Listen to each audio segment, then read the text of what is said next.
Hello mga master! Welcome back again to our channel. Panibagong araw, panibagong kabanata na naman ang pagsamasamayin natin ngayong araw na ito. At kung bago ka sa ating channel, pag-click ang subscribe button and hit the notification bell para updated kayo sa ating mga susunod na videos. So mga master, bago natin simulan ang ating kabanata ngayong araw na ito, huwag po sana natin skip yung ads mga master no, dahil malaking bagay na po yan sa ating munting channel. So simulan na natin kabanata ngayong araw na ito. Let's go! Kabanata 5696-5720. Kabanata 5696.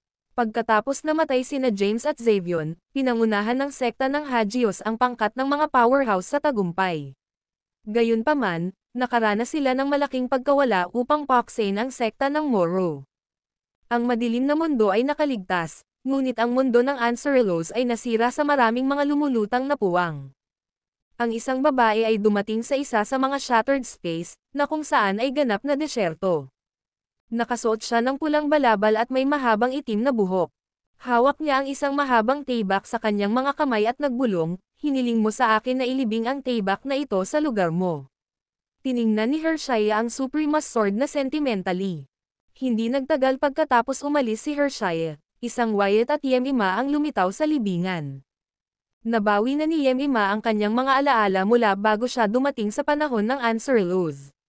Naalala din niya ang lahat mula sa kanyang nakaraang buhay, kasama na ang kanyang relasyon kay James. Naglakad si Wyatt patungo sa libingan at tinitigan ang lapida. Umupo siya, kumuha ng isang banga ng alak, at sumandal sa lapida. Pagkatapos, sinabi niya ng malungkot, "Hindi ako makapaniwala. Paano mo may iwan lang ito?" Tahimik na tumayo si Yemima, naghihintay na magdalamhati si Wyatt. Pagkaraan ng ilang oras, tinanong niya, "Babalik ba tayo?" Bumalik. Tiningnan siya ni Wyatt at tinanong, "Saan mo tinutukoy? Bumalik sa sekta ng Hagios o ang mga Dooms?" Mahinang sinabi ni Yemime, "Sa aming panahon. Hindi tayo kabilang dito." Sagot ni Wyatt, "Hindi pa. Malulungkot siya sa panahong ito." Tumanggaw si Yemima at sinabing, "Okay. Manatili ako sa iyo." Si James ay hindi kabilang sa panahon ng Anserelos, gayunpaman sinakripisyo niya ang kanyang sarili.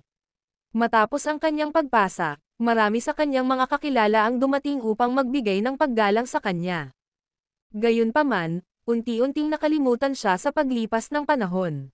Pagkaraan ng mahabang panahon, maraming iba't ibang mga insidente ang naganap, at nakalimutan ang kanyang mga kontribusyon. Umalis din si Wyatt matapos na magbantay sa libingan ni James ng ilang oras. Walang nakakaalam kung saan siya napunta.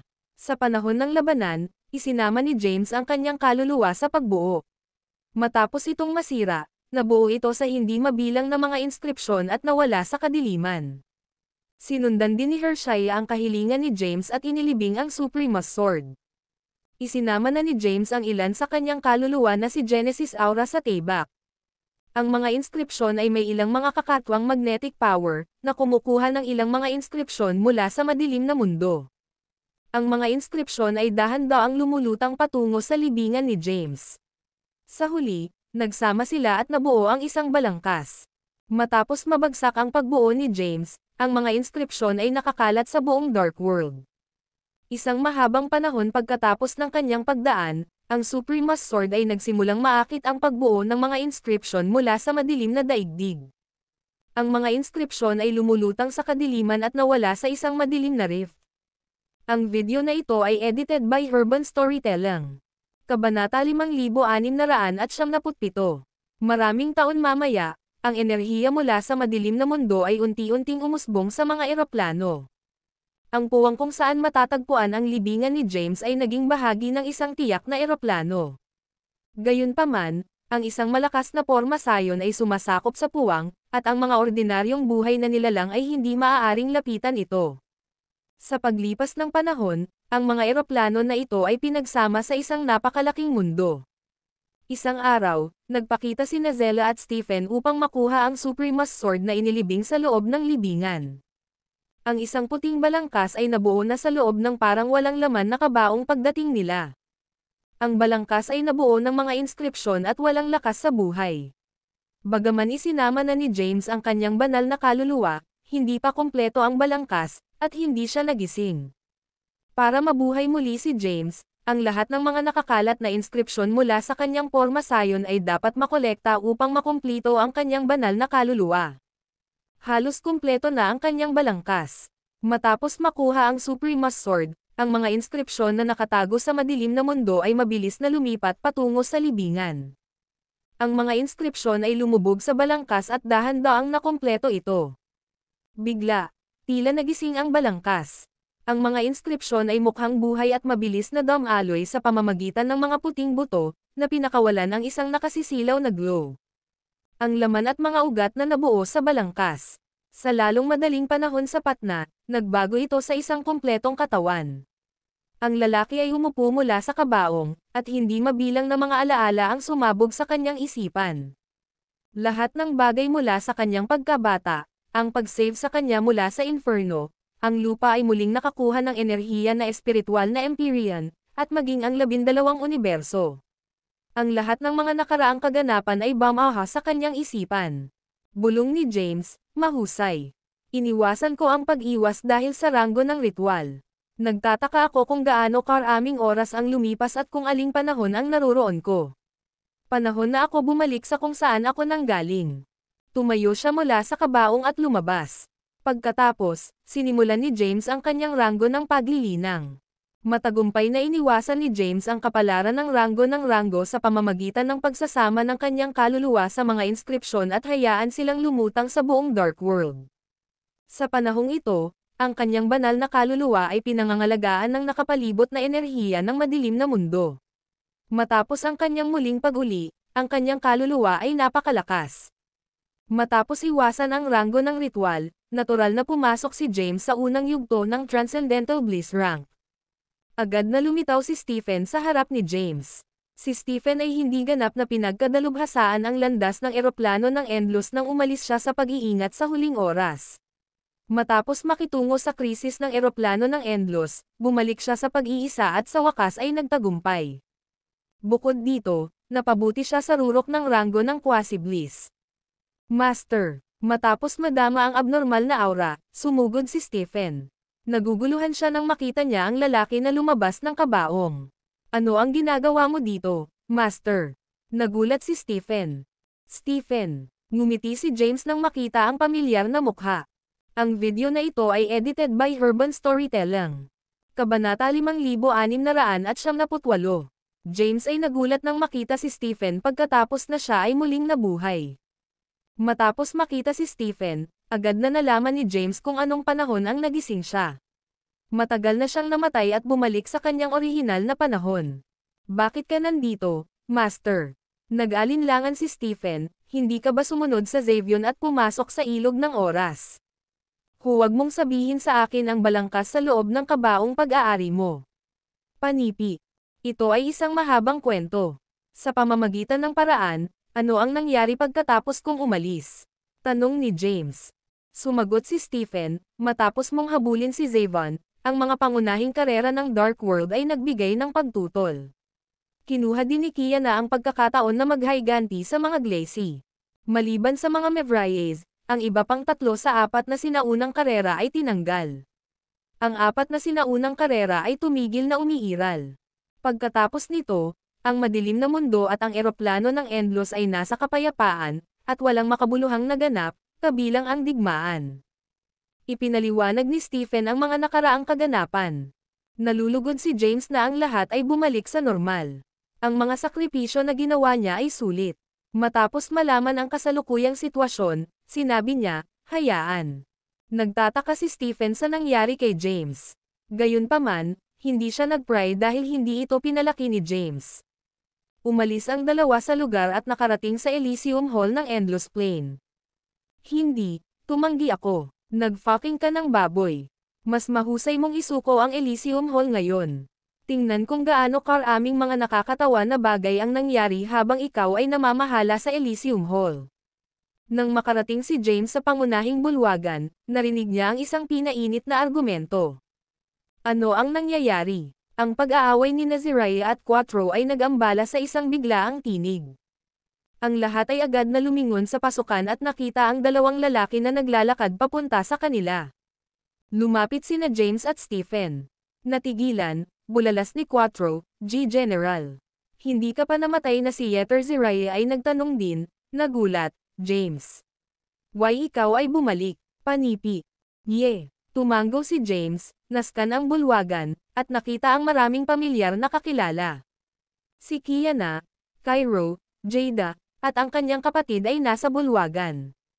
James, nagmamadali si Kiana at sinabi na nakangiting, bumalik ka na. Ipinaliwanag ni Kiana, si Ziraya ay nakikipaglaban sa Quattro sa posisyon bilang Panginoon ng Elysium Hall.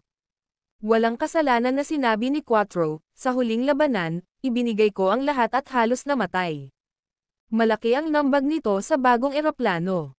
Dapat ako ang master ng Elysium Hall. Panipi. Tinanggihan ni Ziraya, hindi ko nais na makagambala, ngunit ang fucking pig na ito ay nagdulot ng maraming problema sa bagong eroplano. Mahinahon na sinabi ni James, sapat na. Hindi man ito nagkakahalaga ng pakikipaglaban. Pagkatapos, lumingon siya sa Quattro at sinabing, dapat kang kumilos. Ako ay maayos na pag-uugali, walang sala na sinabi ni Quattro. Nagtataka si Kiana, dahil bumalik ka, nangangahulugan ba na patay na si Xavion? Pinatay mo ba siya? Panipi. Malinaw na tumango si James. Habang nasa panahon ng Anserelos, isinama ni James ang kanyang kaluluwa sa porma sayon, at siya ay napinsala sa sarili. Kahit na ang Xavion, isang powerhouse sa ika-6 na yugto ng Transcendental Bliss rank, ay nawalan ng talo. Mabuti, bumantong hininga si Kiana. Kayo ay nagpapatuloy sa anumang ginagawa mo. Babalik ako sa korte ng langit. Si James bid farewell, pagkatapos ay umalis sa pangunahing bulwagan. Nang mawala si James, tinitigan ng lahat si Stephen. Matapos ang nakaraang labanan, pinapayagan si Quattro na mamuno sa Elysium Hall. Gayunpaman, hindi niya pinagkadalubhasaan ang landas ng Genesis ng bagong eroplano. Si Stephen, sa kabilang banda, ay pinagkadalubhasaan ito. Logically, si Stephen ang bagong Panginoon ng eroplano. Tiningnan ni Ziraya si Stephen at nagalit, sabihin mo, Stephen. Ang hanggal na baboy na ito ay nagdulot ng labis na problema habang namamahala sa Elysium Hall. Ngumiti si Stephen at sinabing, mabuti hanggat hindi siya nagiging sanhi ng labis na pinsala. Sino ang mananatiling namamahala sa Elysium Hall ay hindi mahalaga. Kung saan, hindi mo ba nais na pumasok sa mundo ng bilangguan? Ngayon na bumalik si James, maaari mong hilingin sa kanya na dalhin ka. Panipi. Ang video na ito ay edited by Herban Storytelling. Kabanata 5699. Quattro ay ngumiti ng matagumpay at sinabing, tumigil sa pakikipaglaban sa akin, Ziraya. Huwag kang mag-alala. Hindi ko hahayaan ang anumang mangyari sa Elysium Hall habang namamahala. Lumitaw si James sa labas ng korte ng makalangit ng lahi ng tao.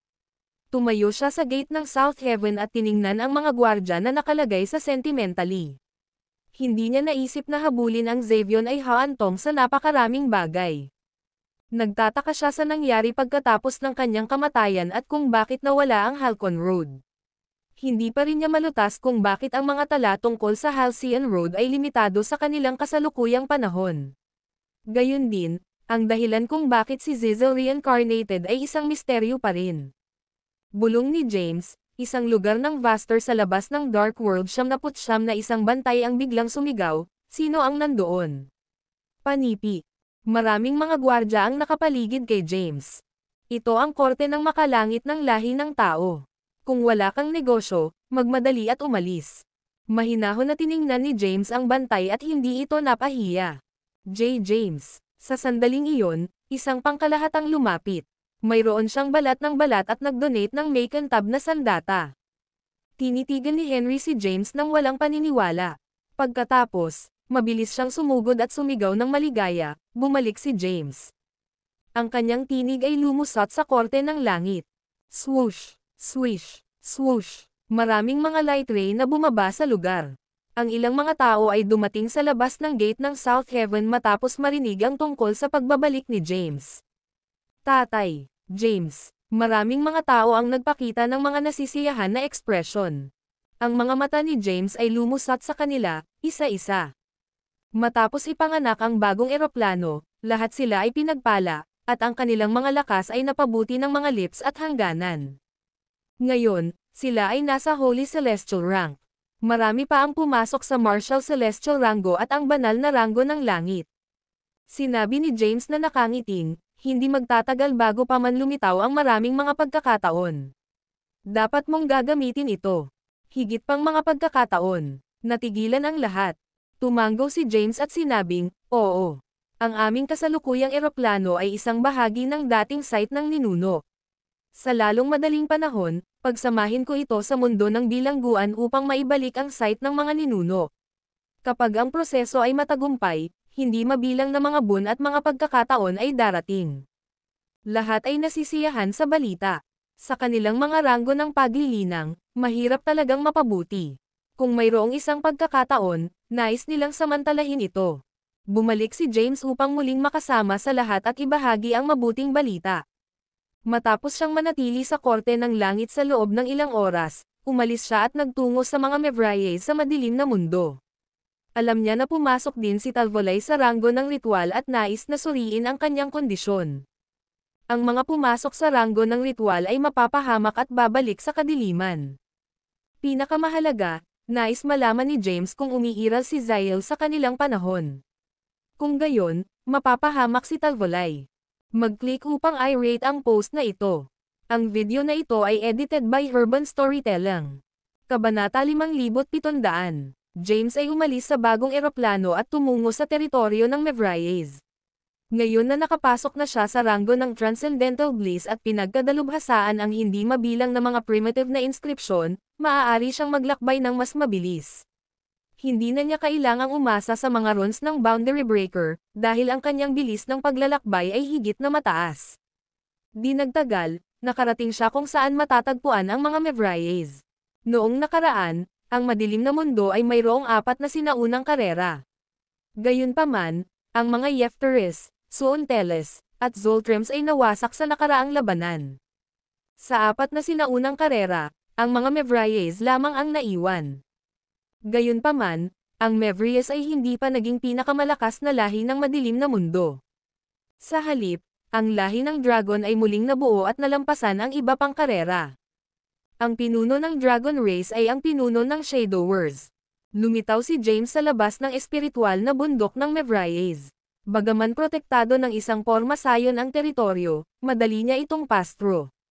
Nang hindi man kailangang hawakan ang pormasayon, nag-teleport si James sa kabilang linya. Matapos mahanap ang Talvolay, agad siyang nawala mula sa lugar. May kakaibang lugar sa likuran ng pangunahing bundok ng Mevrier. Si Talvolay ay nakaupo sa isang posisyon ng lotus sa lupa, at malakas na puwersa na inilabas mula sa kanyang katawan. Sa sandaling lumitaw si James sa lugar, naramdaman niya ang malakas na presyon ng madilim na mundo. Ito ay napakalakas at tila sinusubukan na ubusin ang Talvolay. Si Talvolay ay nagpupumilit na pigilan na mapuspos ng puwersa. Ang mga ugat ay nakabulok sa kanyang mukha, at ang kanyang ekspresyon ay nagulong sa sakit. Pinakilos na niya ang kanyang lakas, ngunit ang presyon ay unti-unting lumalakas.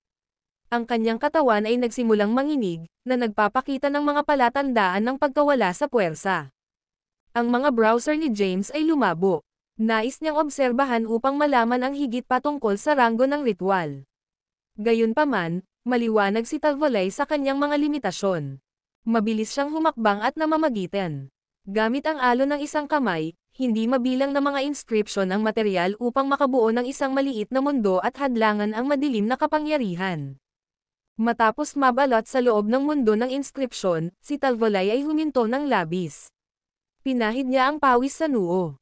Pagkatapos, tiningnan niya si James at nagsabi ng pasasalamat, "Salamat." Inikat ni James ang kanyang kamay at sinabing, "Gumamit lamang ako ng ilang mga inskripsyon upang mabuo ang puwang na ito upang pansamantalang masira ang koneksyon sa madilim na mundo. Kapag nagkalat ang mga inskripsyon, malalambot ka. Panipi. Mapahamak ito." Sinumpa ni Talvolay, "Habang tumaas ang aking lakas, lumaki ang kapangyarihan sa akin. Nabasa ko na ang hindi mabilang na mga sinaunang libro ngunit hindi pa rin alam kung ano ang nangyayari." Ipinaliwanag ni James, Ito ay isang hindi kapani-paniwalang kakaibang ranggo. Ang ilan lamang sa mga nabubuhay na nilalang na nakakuha ng mahusay na mga bon ay papasok sa ranggo na ito. Sa kasamaang palad, pagkatapos ng pagpasok sa ranggo, ang Dark World ay kukunin ka at ibabalik ka sa kadiliman. Iniisip niya ang tungkol sa ranggo ng ritual. Nang una niyang marinig si Xavian na nagsasalita tungkol dito, hindi siya kapani-paniwalang nakakagulat. Bakit lumitaw ang ranggo ng ritual, at bakit ang ilang mga nabubuhay na nilalang ay kailangang isakripisyo pabalik sa madilim na mundo? Naisip niya ang posibilidad ng madilim na mundo na may kamalayan. Gayunpaman, hindi siya makarating sa ilalim nito, kahit gaano kahirap ang sinubukan niyang isipin ito. Ano ang dapat kong gawin ngayon? Tumingin si Talvolay kay James at tinanong, wala akong magawa. Sa panahong ito, kailangan kong manatili sa pag-iisa at pigilan ang madilim na kapangyarihan. Mapapahamak ako kung hindi ka na magpakita ngayon. Panipi. Sinabi ni James, may paraan. Panipi. Alam ni James kung paano maiwasan ang pag-iwas sa ranggo ng ritual. Gayunpaman, walang ideya si James kung umiiral si Zyle sa kanilang panahon. Mamatay si Talvolay kung lihim na hilahin ni Zyle ang mga string mula sa dilim. Ano ito? Nag-aalala ang tanong ni Talvolay. Nanatili ka sa mundong ito para sa isang habang. Dapat akong gumawa ng ilang mga bagay at mapatunayan muna ang isang bagay. Matapos kong isama ang aming eroplano sa mundo ng bilangguan, sasabihin ko sa iyo kung ano ang gagawin, sagot ni James. Okay. Ang video na ito ay edited by Urban Storytelling. Kabanata 5701. Talvolay tumango ng malumanay bilang tugon. Matapos ang maikling pagpapalitan ng mga salita, umalis si James. Sa susunod na sandali, bumalik siya sa madilim na walang bisa. Inilabas niya ang kanyang zen at naramdaman ang madilim na mundo. Patuloy na naramdaman ni James ang kanyang paligid sa paligid nang isinama niya ang kanyang banal na kaluluwa sa mga inskripsyon na nakakalat sa madilim na mundo. Matapos ang kanyang pagkabuhay na maguli, nagkaroon siya ng isang mahusay na pag-unawa sa madilim na mundo. Alam niya ang maraming bagay na hindi ginawa ng iba. Mag-ingat sa Thea. Isang memorya na muling nabuhay sa isip ni James. Habang si James ay nasa loob ng isang lihim na kaharian, nakatagpo niya si Lady Tehila ng eroplano ng Endlos. Sa pagtatapos ng lihim na kaharian, binalaan siya ni Lady Tehila tungkol sa ilang mga bagay. Gayunpaman, hindi pinag-isipan ni James ang mga ito at pinili na kalimutan dahil may kaugnayan sila sa Thea. Kung gayon, hindi niya maintindihan kung bakit bibigyan siya ng Lady Tehila ng isang babala. Ito ay hindi hanggang kamakailan lamang na naintindihan niya. Dahan-daang bumalik si James Zin mula sa kadiliman. Pagkaraan nito, nag-teleport siya sa isang lugar sa labas ng mundo ng bilangguan. Isang malakas na porma sayon ang pumaligid sa mundo ng bilangguan. Ginawa ito mula sa mga primitive na inskripsyon ng natitirang mga primevals sa madilim na mundo. Ang tanging paraan upang masira ang pagbuo ay ang master ang mga primitive na inskripsyon ng lahi, na nakamit na ni James habang nasa mundo ng Anserlos. Madali para sa kanya na masira ang porma sayon. Tumayo si James sa harap ng porma sayon at kumalas sa kanyang kamay. Hindi mabilang na mga inskripsyon ang lumitaw mula sa kanyang palad at nalubog sa porma sayon. Ang mga inskripsyon ng pagbuo ay agad na nagbago at natunaw. Sinira ni James ang pagbuo sa loob ng ilang segundo. Pagkatapos, tumungo siya sa pangunahing bulwagan ng Eminence Academy. Matapos madama ang porma sayon na nasira, agad na nagtipon ang mga powerhouse sa loob ng pangunahing bulwagan ng Eminence Academy. Naupo si Gustav sa pinakamataas na upuan, na may hawak na pulong sa kanyang mga subordinate. James. Nagulat si Gustav upang makita si James. Tumango si James at sinabing, nasira ko na ang porma sayon. Ang lahat ng tao sa mundo ng bilangguan ay napalaya at maaaring bumalik sa madilim na mundo. Sa pamamagitan ng paraan, nasaan ang Thea? Panipi. Nang huling dumating si James sa mundo ng bilangguan, nanatili si Thea sa Eminence Academy. Ang ranggo ng paglilinang ni James ay mababa noon, at hindi niya ito mailabas. Bukod dito, iginiit pa ni Thea na manatili sa likuran upang linangin. Sumagot si Gustav, umatras siya sa likuran ng bundok. Sige, si James ay tumango ng basta-basta, pagkatapos ay nawala mula sa bulwagan. Sa susunod na sandali, nasa likuran na siya ng bundok. Ang isang babae sa isang itim na damit ay makikita na nakaupo sa isang itim na bato. Ang kanyang katawan ay napapaligiran ng isang madilim na aura, na unti-unting nalubog sa kanyang katawan. Pinagkadalubhasaan ni James ang lahat ng mga primitive na inskripsyon sa madilim na mundo. Gayunpaman, ang mga inskripsyon sa paligid ng Thea ay hindi pamilyar sa kanya. Hindi niya maiwasang makaramdam ng takot. Ang ranggo ng paglilinang ng Thea ay medyo mababa. Gayunpaman, ang kanyang aura ay napakalakas ngayon. Naabot na niya ang ranggo ng Quasi-Bliss at malapit sa pagpasok sa ranggo ng Transcendental Bliss. Ang video na ito ay edited by Urban Storytelling. Kabanata 5702. Thea's aura ay malakas. Sa sandaling iyon, naabot na niya ang pagkumpleto ng ranggo ng Quasi-Bliss, at ang kanyang katawan ay napapalibutan ng ilang mga inskripsyon na kahit na si James ay hindi pa nakita. Parang malapit na siyang gumawa ng isang pambihirang tagumpay sa kanyang paglilinang. Thea. Tumawag si James sa kanya, na nakakagambala sa kanyang paglilinang. Naririnig ang tinig ni James, agad na ihinto ni Thea ang kanyang proseso ng paglilinang at binawi ang kanyang aura. Ang mga inskripsyon sa paligid ng kanyang katawan ay nagkalat din. Tumayo siya, at ang kanyang mukha ay naiilawan ng kagalakan.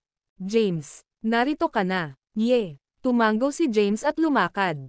Pagkatapos, sinabi niya na nakangiting, hindi kita nakita ng matagal, at napabuti mo na.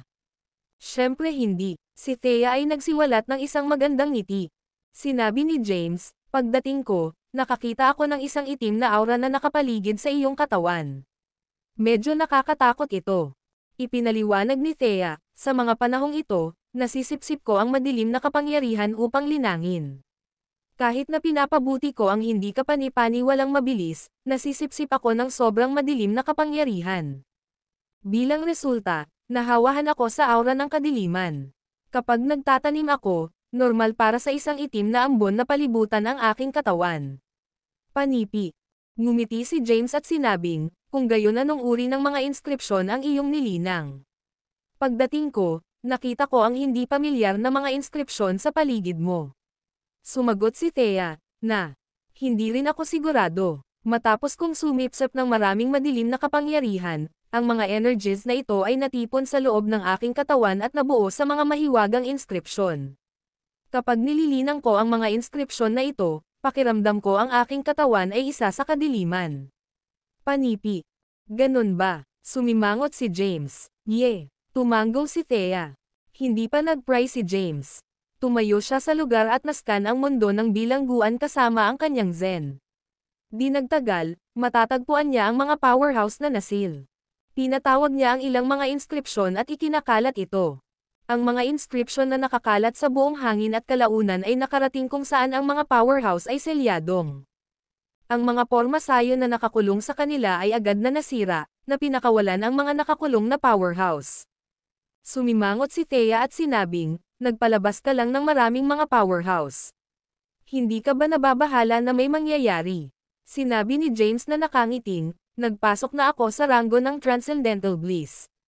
Kahit napalayain ko sila, hindi sila makakagawa ng maraming pinsala. Dagdag pa, may makakatulong ka sa akin. Nasa consummation ka na ng Quasi-Bliss rank.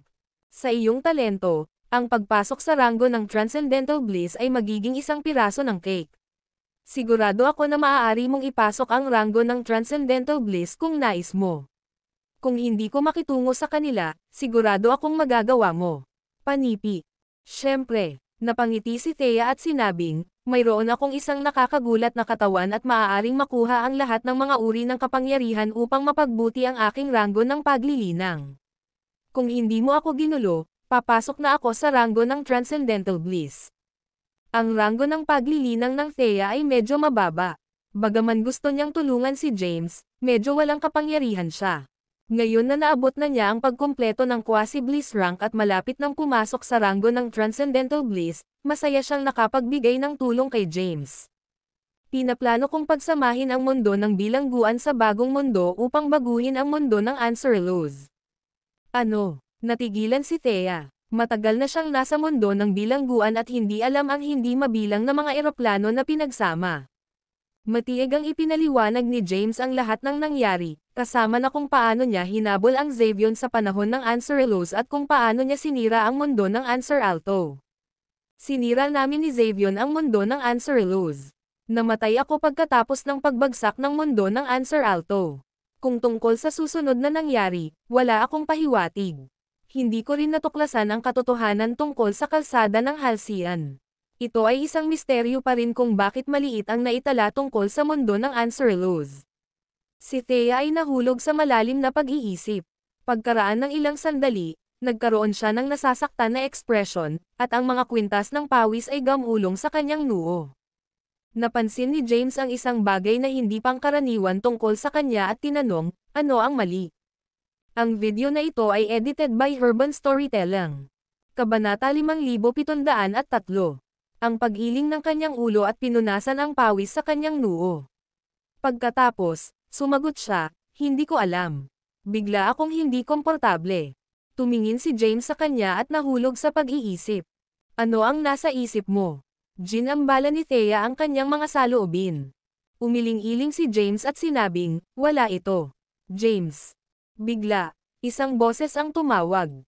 Lumingon si James kung saan nagmula ang tunog at nakita ang isang matatandang monghe. Ang monghe ay gumawa ng isang hakbang pasulong at agad na lumitaw sa harap ni James.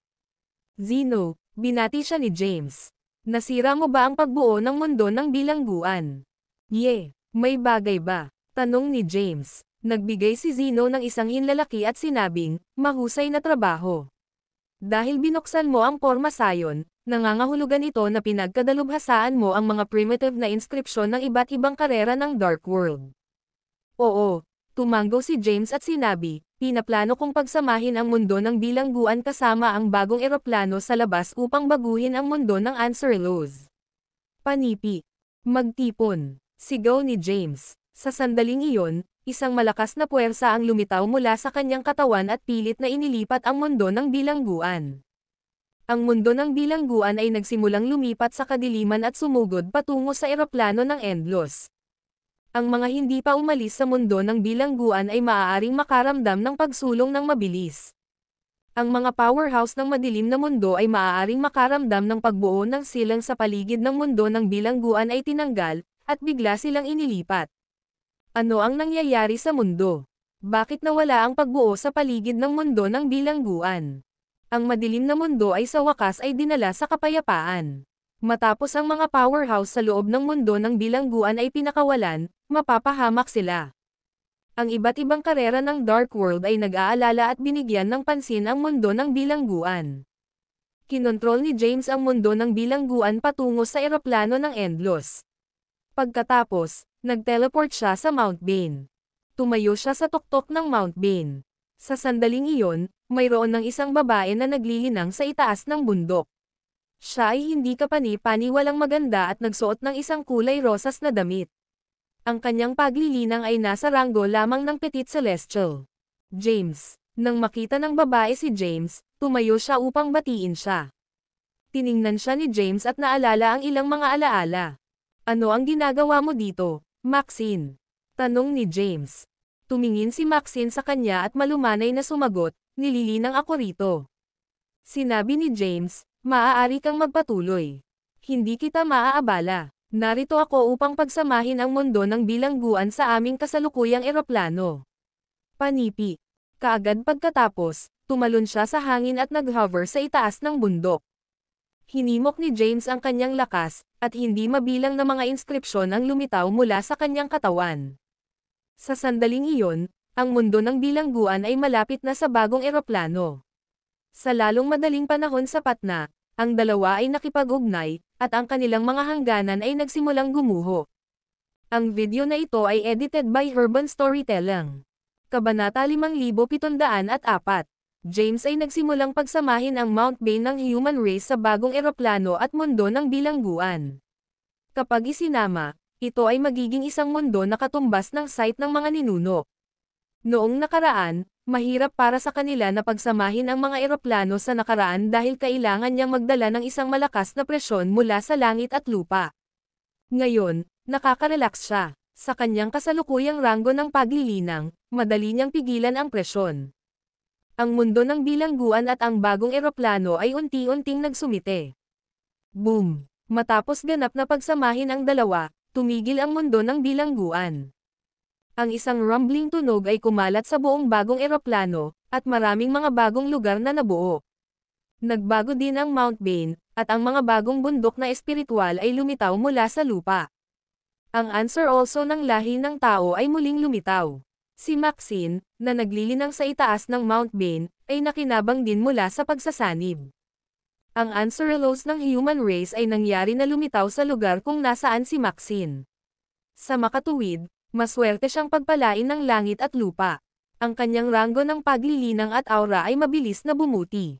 Samantala, ang mga miyembro ng korte ng makalangit ng lahi ng tao ay pinagpala din dahil matatagpuan ito sa loob ng site ng mga ninuno. Ito ay isang tagumpay. Naibalik ko ang site ng mga ninuno. Tumayo si James sa walang bisa at pinakawalan ang kanyang banal na kahulugan upang aiskan ang mundo. Naramdaman niya ang mga kapangyarihan na katulad ng sa paglalakbay niya sa mundo ng Anserelos. Matapos maibalik ang mundo ng Anserelos, marami sa mga pangunahing site ng mga ninuno ng lahi na nawala mula sa madilim na mundo ay muling napakita. Hindi mabilang na mga espiritual na bundok at mahiwagang lupain ang lumitaw sa buong mundo ng Anserelos. Ang mundo ng Anserelos ay naibalik. Ito ay naibalik. Ang mga powerhouse sa loob ng madilim na mundo ay nasa sabik matapos maramdaman ang mga site ng kanilang lahi. Si James, sa kabilang banda, ay hindi nakatanggap ng anumang mga pagpapala. Sa kasamaang palad para sa kanya, walang mga boons o kayamanan sa loob ng mundo ng Anserelos na maaaring mapabuti ang kanyang ranggo ng paglilinang. Kailangan niyang dahan-daang linangin at maunawaan ang ranggo ng Transcendental Bliss at ang 7 emosyon. Swoosh! Lumitaw si Thea sa harap niya. Tulad ng dati, siya ay maganda at nagbihis ng isang itim na damit. Ngumiti siya ng maliwanag at sinabing, "Binabati kita. Sinira ko ang mundo ng Anserelos noon. Ngayon na naibalik ko ito, ang karma na naaakit ko ay dapat na neutralisado." Bumantong hininga si James, pagkatapos ay sinabi, "Pumunta tayo sa mga Mevriades. Ang iyong ama ay nasa loob pa rin ng aking mundo ng inskripsyon." Matapos magsalita, hinawakan ni James ang kamay ni Thea at umalis patungo sa teritoryo ng Mevriades. Di nagtagal, nakarating sila sa kanilang patutunguhan. Muli, dumaan si James sa pagbuo ng may kadalian at pumasok sa espiritual na bundok ng Mevriades. Naghihintay pa rin si Talvolay sa loob ng mundo ng inskripsyon ni James, na maaaring masira ang koneksyon sa labas ng mundo, pansamantalang hinaharangan ang puwersa na sumusubok na ubusin ang Talvolay. "Narito ka rin, Thea." Ngumiti si Talvolay matapos makita si Thea. "Ama." Binati siya ni Thea pabalik.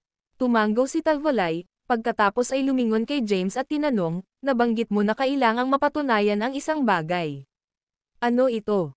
Hindi ipinaliwanag ni James. Sa halip, sinabi niya, "Kukunin ko ang mga inskripsyon at tutulungan kang pigilan ang presyon mula sa madilim na mundo. Kailangan mong subukang gumawa ng isang pambihirang tagumpay." "Sige." Tumanggo si Talvolay. Ang video na ito ay edited by Urban Storytelling. Kabanata 5705. James ay nagkalat sa mga inskripsyon. Agad na naramdaman ni Talvolay ang presyon ng madilim na mundo at nahulog sa lupa. Siya ay nagpupumilit na umupo at pagkatapos ay pinalipat ang kanyang lakas upang pigilan ang puwersa. Sa sandaling iyon, kumilos si James. Ang isang malakas na puwersa ay lumitaw mula sa kanyang katawan, na bumubuo ng isang proteksyon na kalasag sa paligid ng Talvolay. Matapos gawin ito, nadama rin ni James ang isang kakilakilabot na puwersa na bumagsak sa kanya. Kahit na siya ay malakas, nahihirapan siyang pigilan. Umungol si James, "Break." Samantala, ginamit ni Talvolay ang lahat ng kanyang lakas, at ang kanyang aura ay nasa pinakamalakas na estado. Nagpasok na siya sa pagkumpleto ng quasi-bliss rango ng matagal na ang nakalipas. Sa teoryang ito, dapat niyang ipasok ang rango ng Transcendental Bliss. Gayunpaman, pumasok siya sa rango ng ritual. Sa kasamaang palad, nakakuha siya ng napakaraming boons at mga pagpapala sa buong buhay niya. Sa makatuwid, napili siyang pumasok sa rango ng ritual. Kung wala ang pagsugpo sa madilim na mundo, medyo madali para sa kanya na pumasok sa rango ng Transcendental Bliss. Pinakawalan ni Talvolay ang lahat ng kanyang lakas at sa lalong madaling panahon naramdaman ang hadlang sa kaharian. Ang kanyang mga kapangyarihan ay nagtipon upang makabuo ng isang matalim na talam at tinusok sa kanyang utak. Sa sandaling iyon, si Talvolay ay nagkaroon ng isang pambihirang tagumpay at pumasok sa ranggo ng Transcendental Bliss. Sa kabutihang palad, ang buong proseso ay natugunan ng walang aksidente. Matapos magtagumpay si Talvolay, nawala ang presyon mula sa madilim na mundo. Tiningnan niya si Thea na kainahinala at nagkalat ang proteksyon na kalasag. Kaya, ito ba ang kapangyarihan ng ranggo ng Transcendental Bliss? Naramdaman ni Talvolay ang lakas na dumadaloy sa kanyang katawan at nagalak, napakalakas nito. Nagulat si James sa matagumpay na pagbagsak ni Talvolay sa ranggo ng Transcendental Bliss. Inaasahan niyang isang aksidente ang nangyari. Gayunpaman, ang lahat ay makinis na paglalayag, at pinasok niya ang ranggo ng Transcendental Bliss ng madali. Ano ang mali? Bakit mo ako tinitingnan ng ganyan? Sumimangot si Thea. Wala ito. Hindi nagtanong si James. Dahil ang aking ama ay nakapasok na sa ranggo ng Transcendental Bliss, babalik ako sa korte ng langit. Hindi ko pa nakita ang mga bata. Matapos umalis ng ilang mga salita, nawala si Thea mula sa lugar. Ano ang problema? Matapos umalis si Thea, tinanong ni Talvolay, maaari kong sabihin na may mali. Inihayag ni James ang kanyang kamay at tinawag ang isang upuan. Umupo siya, hinaplos ang kanyang noo, at tinanong, hindi ka ba nakakaramdam ng isang bagay na hindi normal? Hindi. Ano ang hindi normal? Tanong ni Talvolay. Hinabol ko pagkatapos ng Xavion at dumating sa panahon ng Anserelos. Bumalik noon, sinakripisyo ko ang aking sarili para sa madilim na mundo. Bago iyon, talagang pumasok ako sa ranggo ng ritual. Isang powerhouse mula sa panahon ng Anserelos ay dumating sa akin at nagbahagi ng ilang mga bagay. Ipinaliwanag ni James ang ranggo ng ritual at ang pagkakaroon ng Zael kay Talvolay. Para mabawi ang Talvolay, kailangan niyang mangolekta ng enerhiya mula sa madilim na mundo. Ang ranggo ng ritual ay isang napaka-espesyal na pag-iral na kinakailangan upang ibalik sa madilim na mundo. Gayunpaman, hinihigop ni Zael ang enerhiya mula sa madilim na mundo upang mabawi. Kaya, ang enerhiya mula sa mga namamatay sa ranggo ng ritual ay hinihigop sa kanya. Panipi. Sumimangot si Talvolay at tinanong, ano ang sinusubukan mong sabihin? Panipi. Sinabi ni James, sa panahong ito, ikaw ang unang pumasok sa ranggo ng Transcendental Bliss. Matapos mawala ang kalsada ng Halcyon, nabalitaan na ang isa ay kailangang pumasok sa kalsada ng Halcyon upang makapasok sa ranggo ng Transcendental Bliss. Panipi. Si Talvolay ay bahagyang nalilito at hindi maintindihan kung ano ang sinusubukan na iminumungkahi ni James. Malungkot na sinabi ni James, ang Thea ay may isang nakakagulat na katawan, na naitala sa mga sinaunang libro. Ang kanyang katawan ay maaaring sumipsip ng lahat ng mga uri ng enerhiya mula sa madilim na mundo. Panipi. Nahuli ni Talvolay ang mga salita ni James at tinanong, kaya sinasabi mo na si Thea ay Zael. Ang video na ito ay edited by Urban Storytelling. Kabanata 5706. James ay tumahimik, hindi nagbibigay ng isang tiyak na sagot. Bagaman mayroon siyang isang magaspang na hula, walang katibayan upang mapatunayan ito. Aalis muna ako, bid ni James Palm, pagkatapos ay umalis. Matapos umalis sa mga Mevrayes, bumalik siya ng diretsyo sa mundo ng Anserelinis na matagumpay na niyang pinagsama. Tahimik na bumalik si James sa Anserelos World's Elysium Hall. Pagkatapos, lumitaw siya sa likuran ng isang bundok at natagpuan ang isang tao na nagtatanim sa isang posisyon ng lotus. Si Cairo ay may isang makapangyarihang aura na umuusbong mula sa kanyang katawan. Nang madama si James, mabilis siyang tumigil sa paglilinang at tumayo. James, MHM. Tumango si James at tumingin sa kanya. Si Cairo ay nasa rurok pa rin ng pagkumpleto ng ranggo ng Quasi-Bliss at hindi pa nakapasok sa ranggo ng Transcendental Bliss. Mayroon ka bang kumpiyansa na pumasok sa ranggo ng Transcendental Bliss ngayon? Tanong ni James. Nagninilay-nilay si Cairo. Pagkaraan ng ilang sandali, sumagot siya, sa aking base sa paglilinang, matagal na akong nakagapos. Gayunpaman, hindi ako sigurado. Naturally, alam ni James ang mga alalahanin ni Cairo. Natatakot si Cairo na makatagpo ng isa pang insidente habang sinusubukan na pumasok sa ranggo ng Transcendental Bliss.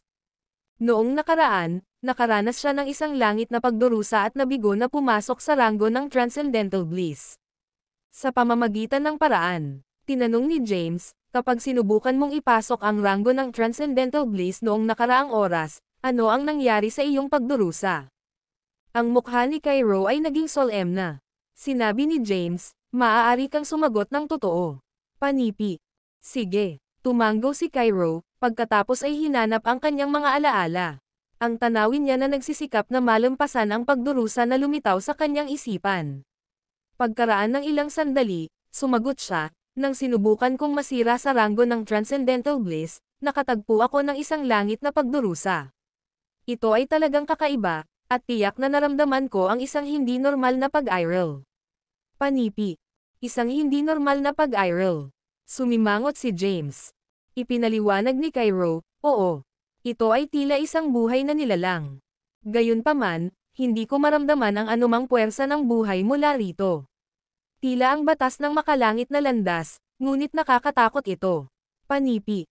Isinalaysay ni Cairo ang mga eksena kung sinubukan niyang gumawa ng isang pambihirang tagumpay sa kanyang ranggo ng paglilinang. Hindi niya matiyak ang nangyari. Gayunpaman, naramdaman niya ang isang tao o iba pa sa loob ng langit na pagdurusa. Sige at gumawa ng isang pambihirang tagumpay. Protektahan kita, sabi ni James. Ha? Nagulat, tinanong ni Cairo, protektahan mo ako. Ligtas ba ito? Bahagyang nag-aalala si Cairo. Sumagot si James, subukan mo lang. Talvolay mula sa Mavericks ay nagtagumpay na. Okay. Matapos mabigyan ng sapat na katiyakan, tumango si Cairo at sumang-ayon. Hayaan ang labas ng universo na ito, iminumungkahi ni James. Sige. Tumayo si James at umalis sa Elysium Hall. Tumayo si Cairo at lumitaw sa labas ng universo. Pagkatapos, nakaupo siya sa isang posisyon ng lotus at pinakawalan ang kanyang makapangyarihang aura. Nakatayo si James sa malapit at nanonood. Habang tumaas ang aura ng Cairo, isang ulap ng pagdurusa ang lumitaw sa walang bisa. Tinitigan ni James ang cloud ngunit walang nakitang mali dito. Ito ay tulad ng isang normal na ulap ng pagdurusa na nabuo kasama ang mga patakaran ng langit at lupa. Ang video na ito ay edited by Urban Storytelling. Kabanata 5707.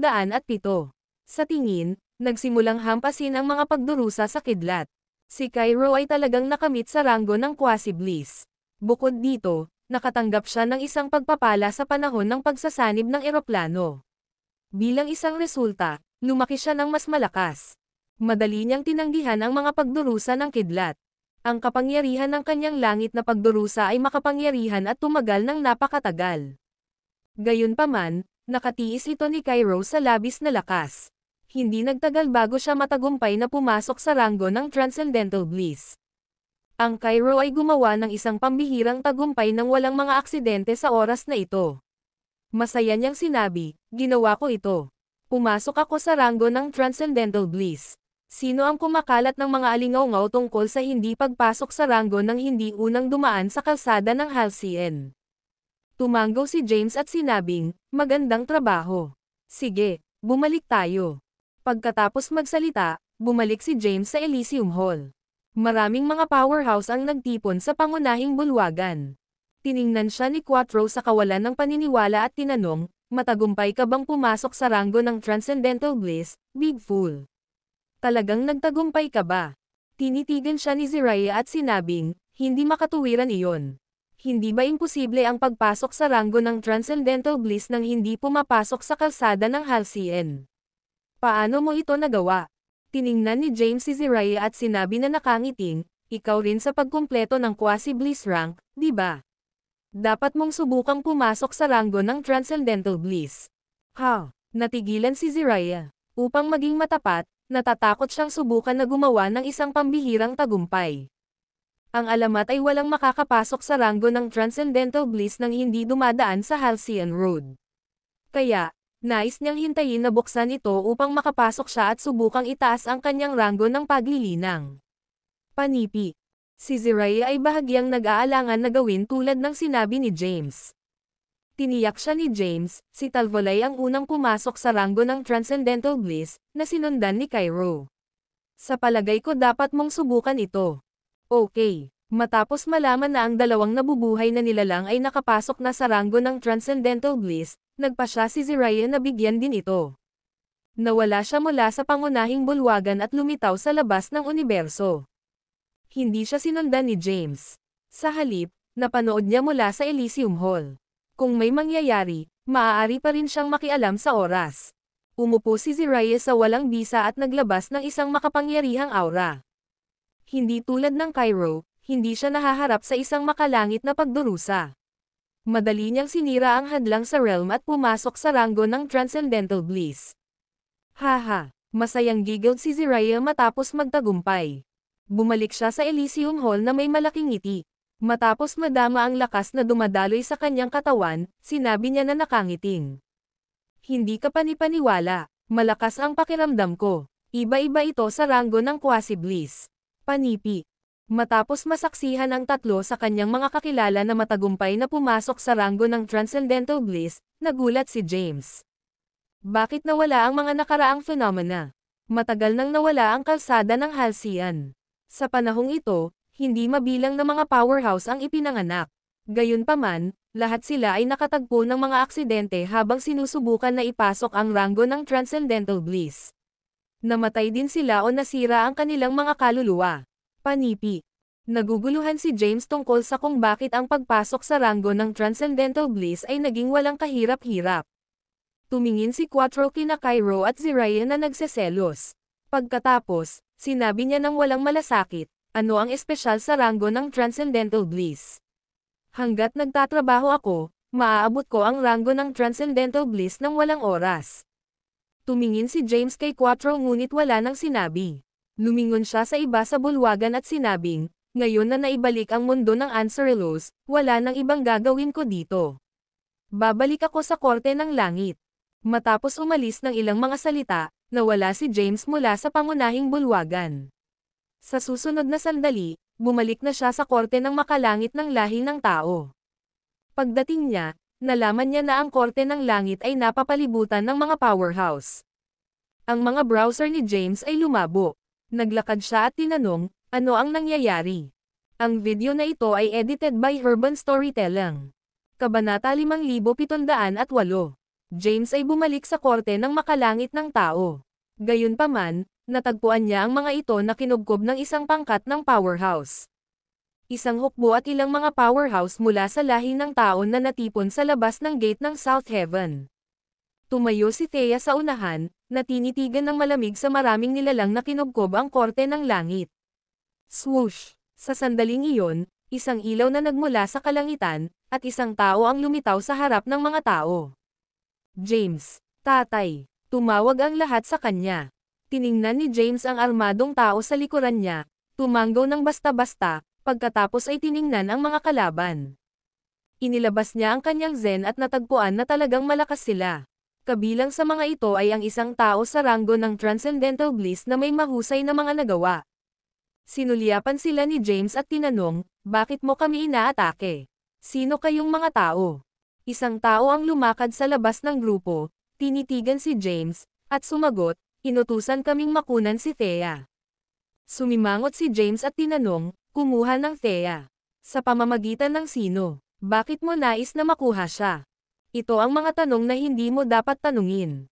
Kami ay nasa ilalim ng mga order at wala rito upang patayin ang sinuman. Kung ikaw ay makatuwiran, mangyaring lumayo. Panipi. Humakbang si Thea at sinabing, malakas sila, James. Sasamahan ko sila. Inikat ni James ang kanyang kamay, na gumagalaw para sa kanya na tumalikod. Ipinaliwanag ng kapitan ng grupo, Kami ang mga Theognostos mula sa Halcyon Road. Inutusan kami na makuha siya, at quo. Theognostos mula sa Halcyon Road. Naguguluhan si James. Akala niya ang Theognostos ay isang bluff na kanyang binubuo. Habang siya ay mahina, gumawa siya ng isang peking ilusyon ng Theognostos upang takutin ang iba pang mga pangunahing karera ng madilim na mundo. Hindi siya makapaniwala na totoo ang Theognostos at lumitaw pa sa labas ng korte ng langit. Matapos ang isang maikling pagkalito, Sumagot si James, bumalik ka at sabihin sa iyong Panginoon na kailangan niyang dumating sa personal upang makuha siya. Panipi. Naghahanap ka ng kamatayan, binata. Tinitigan ni James ang lalaki at nalaman na siya ay nasa ikatlong yugto ng Transcendental Bliss Rango. Sa kabila nito, hindi siya isang tugma para kay James. Kailangan mo ba akong gumamit ng karahasan? Sinulyapan siya ni James. Dapat mayroon kang isang nais na kamatayan. Panipi. Nagdilim ang mukha ng lalaki, at bigla siyang sumulong. Ang paligid ay nagsimulang manginig, at parang ang langit ay malapit ng mahulog. Tumawag siya ng isang mahabang tibak at sinampal si James na may kakilakilabot na puwersa. Ang mga powerhouse na nakatayo sa likuran ni James ay nadama ang malakas na puwersa at agad na kumatok. Malakas na tumayo si James sa lugar, at ang ilang mga mahiwagang inskripsyon ay lumitaw sa ibabaw ng kanyang katawan upang hadlangan ang pag-atake. Ang pag-atake ay tumama sa mga inskripsyon, ngunit hindi nasaktan si James. Katawan ng obsidian. Bulalas ng lalaki, pagkatapos ay humakbang palayo. Agad siyang nagutos, retreat. Ang pangkat na nakapaligid sa korte ng langit ay mabilis na tumakas. Ang korte ng langit ay malapit ng harapin ang isang krisis, ngunit madaling malutas ito ni James. Nagmamadali si Thea at nag-aalala na nagtanong, ayos ka ba? Lumapit din ang ibang tao. Lumingon si James sa kanila at sinabing, ayos lang ako. Lahat ay dapat bumalik muna. Okay. Ang video na ito ay edited by Urban Storytelling. Kabanata 5709. Bawat isa ay bumalik sa korte ng langit. Sina James at Thea ay magkasama sa isang silid pahingahan ng isa sa mga palasyo ng korte ng langit. Naguguluhan na tinanong ni Thea, sino ang mga taong iyon? Bakit sinusubukan nilang makuha ako? Anong uri ng lugar ang Theognostos? Ano ang nasa loob ng kalsada ng Halcyon? Anong uri sila ng lakas? Sumimangot si James sa kanyang serye ng mga katanungan. Alam niya ang tungkol sa Halcyon Road. Ito ay isang daanan lamang upang iwanan ang madilim na mundo. Gayunpaman, siya ay walang kabuluhan tungkol sa Theognostos mula sa Halcyon Road. Sa orihinal na mundo ng Anserelos, mayroon lamang isang mundo na nilikha ng iba't ibang puwersa upang bantayan ang Halcyon Road. Ngayon, nag-usisa din si James tungkol sa nangyari pagkatapos na siya at si Xavion ay namatay. Bakit nawala ang kalsada ng Halcyon? Hindi masagot ni James ang mga katanungan ni Thea. Tiningnan niya siya, hinaplos ang kanyang ulo, at sinabi na nakangiting, huwag kang mag-alala. Magiging maayos ang lahat. Nakaramdam si Thea ng mga nakaaliw na salita ni James. Sa kalsada ng Halcyon, mayroong isang mundo na may napakalaking espiritual na bundok. Sa tuktok nito ay isang engranding mansion, samantalang sa paanan ng bundok ay isang talahanayan ng bato na may nakaukit na salita Theognostos. Sa loob ng pangunahing bulwagan ng Theognostos, isang tao ang lumuhad sa lupa at iniulat, pasensya na, Panginoon ko. Kapag sinusubukan na makunan si Thea, naharang kami ng isang tao na maaaring palayasin ang katawan ng obsidian. Isang gwapong lalaki ang nakaupo sa pinakamataas na upuan, at isang magandang babae ang tumayo sa tabi niya. Nagulat ang babae, ang katawan ng obsidian ay kasaysayan. 2 tao lamang ang may kakayahang ihagis ito, kasama sina James at Xavion. Maaari ba itong? Tumingin ang babae sa lalaki sa tabi niya. Sinabi ng lalaki, imposible. Hinabol ni James si Xavion sa panahon ng Anserelos. Sinadya kong maghintay na kumilos laban kay Thea habang wala siya. Ayaw kong gawin itong mahirap para sa kanya. Nag-alinlangan ang babae, maaari ba talaga siyang buhay?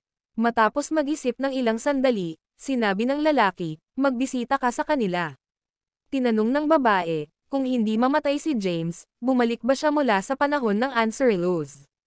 Sumagot ang lalaki, kahit na siya ay bumalik, dapat nating makuha si Thea. Hindi natin hayaang magpatuloy siya na lumaki. Kung hindi, magiging banta siya sa madilim na mundo. Matapos mag-isip ng ilang sandali, sinabi ng babae, kung bumalik si James, ang pagkuha ni Thea ay magiging matigas. Maliban kung papatayin mo siya, hindi ito posible na makuha siya.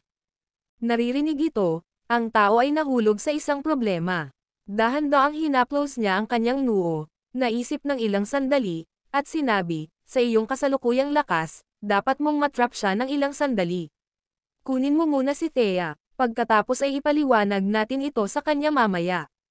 Sige. Nawala ang babae matapos matanggap ang order. Naupo si James sa 33 langit sa korte ng makalangit ng lahi ng tao. Inilabas niya ang kanyang zen sa buong Dark World.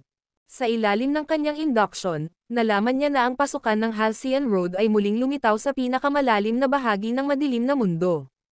Nais ni James na makipagsapalaran muli sa Halcyon Road upang makita kung ano ang lumitaw dito. Gayunpaman, hindi niya kayang umalis. Kailangan niyang maghintay sa korte ng langit para dumating ang Panginoon ng Theognostos. Nagtataka siyang malaman kung sino ang nanguna sa Theognostos. Samantala, maraming tao ang nagtipon sa loob ng isang tiyak na manor ng korte ng langit. Ang mga bata ay naroroon din. Si Hetsema ay nakaupo sa isang upuan at sinabi na nakakagulat, ano ang nangyayari? Ang mundo ng Anserelos ay nakuhang muli, at dapat na tayo ay mag-iisa sa isang mahusay na panahon. Gayunpaman, isang bungkus ng mga powerhouse ang biglang lumitaw sa wala kahit saan. Marahil alam ni tatay ang katotohanan ngunit hindi sinabi sa amin ang tungkol dito, sabi ni Jacopo. Namagitan si Winnie, na nagsasabing, huwag kang mag-alala tungkol sa bagay na ito. Ang aming mga ranggo ng paglilinang ay masyadong mababa at hindi maaaring maging maraming tulong. Maaari lamang tayong maghintay ng matyaga at magtuon sa pagpapabuti. Ang video na ito ay edited by Urban Storytelling. Kabanata 5710. Sa langit na korte ng human race, natagpuan ni James ang Halcyon Road na muling napakita sa kailaliman ng madilim na daigdig. Gayunpaman, ang iba pang mga karera ay hindi pa rin alam. Sa kabila nito, hindi magtatagal bago ang balita tungkol sa reemergence ng Halcyon Road ay kumalat sa buong Dark World. Walang nakakaalam kung anong uri ng bagyo ang pukawin sa oras na ito. Sa labas ng korte ng langit, lumitaw ang isang babae. Agad niyang nakuha ang pansin ng mga powerhouse ng korte ng langit. Marami sa mga miyembro ng korte ng langit ang lumitaw sa South Heaven Gate. Isang babae sa isang puting damit at isang pambihirang aura na lumibot sa labas ng gate ng South Heaven. Mukha siyang isang mahiwaga at ethereal na pagkatao. Maraming tao, lalo na ang Hetsema, ay natigilan upang makita ang babae. Nakatitig siya sa babae, at ang mga alaala ng malayong nakaraan ay muling nabuhay. Sigaw ni Hetsema, "Nanay!" Ang babaeng lumitaw ay si Yemima, biological na ina ni Hetsema. Gayunpaman, si Yemima ay na-reincarnated na, at ang kanyang kasalukuyang katawan ay isang puting fox. Nabawi lamang niya ang kanyang mga alaala matapos na makasama sa panahon ng Anserelos. Hindi tumugon si Yemima sa Hetsema. Sa halip, sumigaw siya, "Dumating ako upang dalhin ko si Thea." Swoosh! Agad na lumitaw sina James at Thea matapos ang kanyang pangungusap. Nang makita ang babae sa labas, sumimangot si James. "James, buhay ka." Natuwa si Yemima. Gayunpaman, ang kanyang kagalakan ay hindi nagtagal. Tiningnan niya si Thea na time at sinabing, "Dapat kang sumama sa akin, Thea. Ayaw kong saktan ang sinuman." Gusto ni Thea na lumapit, ngunit inunat ni James ang kanyang mga braso at hinarang ang kanyang landas. Tumingin si James kay Yemima at mahinahon na sinabi, "Bakit mo siya sinusubukan? Bigyan mo ako ng dahilan." "James," nag-atubili si Yemima. Maya-maya, sumagot siya, "Mauunawaan mo agad." "Well, humihingi ako ng paumanhin noon." Tinitigan siya ni James at time na sinabi, "Walang makakapasok sa kanya hanggat narito ako." Tinitigan ni James si Yemima at natagpuan na mas malakas siya kaysa sa sekta ni Landry ng Hagios. Si Landry ay nasa ika-6 na yugto ng Transcendental Bliss rank. Gayunpaman, ang aura ni Yemima ay mas malakas kaysa sa kanya. Sa madaling salita, dapat na siya ay hindi bababa sa ika-6 na yugto ng Transcendental Bliss rank. Tiningnan siya ni James at sinabing, "Tila hindi kayong dalawa na hindi na bumalik sa panahong ito. Sa halip, nakatira ka sa panahon ng Anserelos hanggang sa bumalik ka rito." Nangyayari lamang ito na marami akong mga katanungan tungkol sa nangyari pagkatapos ng aking kamatayan. Panipi. Pinakamainam para sa iyo na huwag malaman. Hindi ka makakabuti, sabi ni Yemima. Tinanong ni James, bakit? Hindi ipinaliwanag ni Yemima at gumawa ng isang hakbang pasulong. Tumigil ka. Inunat ni James ang kanyang kamay at sinabi ng malamig, kung gumawa ka ng isa pang hakbang, hindi ako magpapakita ng anumang awa. Biglang lumakas ang aura ni Yemima. Dapat ko siyang ilayo ngayon. Pagkatapos niyang magsalita, nagpatuloy siyang lumapit. Ang mga miyembro ng Korte ng Langit ay hindi makatiis sa pagdurog na aura at pinilit na umatras sa gate ng South Heaven. Malakas na tumayo si James sa lugar at nilabanan ang malakas na puwersa. Ang ikawalong yugto ng Transcendental Bliss rank, naisip niya. Tinitigan ni James si Yemima at hindi makapaniwala na naabot niya ang napakataas na ranggo ng paglilinang. Nahaharap laban kay Yemima, na nasa ika-6 na yugto ng Transcendental Bliss rank, si James ay hindi nang ahas na maging walang ingat. Naaktibo niya ang katawan ng obsidian, at maraming mga inskripsyon ang lumitaw sa ibabaw ng kanyang katawan. Kasabay nito, itinapon niya ang sining ng Tressencia. Ang kanyang mahiwagang porma sayon ay lumitaw sa itaas ng gate ng South Heaven. Ang mga nakaraan at hinaharap na porma ni James ay lumitaw sa pagbuo. Pareho silang nasa ranggo ng Transcendental Bliss. Ang dalawang form ay pinagsama sa kanyang kasalukuyang form, at isang malakas na puwersa ang lumitaw. Tressencia kompletong sining. Panipi, sumimangot si Yemima at sinabing, ayokong labanan ka, James. Ang aking misyon ay isama ko si Thea. Kung igiit mo akong itigil ako, wala na akong ibang pagpipilian. Ang video na ito ay edited by Urban Storytelling. Kabanata 5711. Yemima nawala pagkatapos magsalita. Sa susunod na segundo, lumitaw siya sa harap ni Thea, na umaabot upang hilahin ang huli. Pinahinto ni James si Yemima sa oras lamang at hinarap ang kanyang pag-atake. Boom! Ang makapangyarihang enerhiya ay napuno ang lugar. Ang katawan ni James ay lumipad pabalik mula sa suntok. Kahit na ginamit niya ang sining ng pagkumpleto ng Tressencia at nakakuha ng isang bagong kapangyarihan, hindi pa rin siya maaaring umakyat laban kay Yemima, na nasa ikawalong yugto ng ranggo ng Transcendental Bliss. Malaki ang agwat sa pagitan ng dalawa. Bagaman si James ay may katawan ng obsidian at hindi nasugatan, siya ay kumatok pabalik dahil sa malakas na enerhiya. Habang siya ay natitised sa paatras, ang lakas ng enerhiya ni Yemima ay sumulpat kay Thea. Gusto ni Thea na lumaban, ngunit ang lakas ni Yemima ay napakalakas. Si Thea ay nasa consummation lamang ng quasi-bliss rango. Hindi na siya makikipag-away sa lahat. Ang pagkakaroon ng nakulong na Thea, nawala si Yemima. Huwag umalis, sigaw ni James. Pagkatapos, ginamit niya ang kapangyarihan ng Answer Laws. Pumasok ito sa kanyang katawan sa patuloy na mga sapa. Kasunod nito, nawala ang kanyang katawan at pumasok sa madilim na mundo. Lumitaw si Yemima sa madilim na mundo. Kasunod ng kanyang hitsura, lumitaw ang isang hindi nakikita na palad. Ang palad ay nakarating tulad ng 5 bundok ng daliri. Nais nitong sugpuin si Yemima. Nawala ang katawan ni Yemima. Boom! Sa sandaling nawala siya, ang madilim na walang bisa ay gumuho dahil sa ilusyon ng palad. Ang nakasisindak pagkatapos ng labanan ay napuno ang lugar. Ang lahat ng madilim na mundo ay naalerto. Maraming karera mula sa madilim na mundo ang nalito.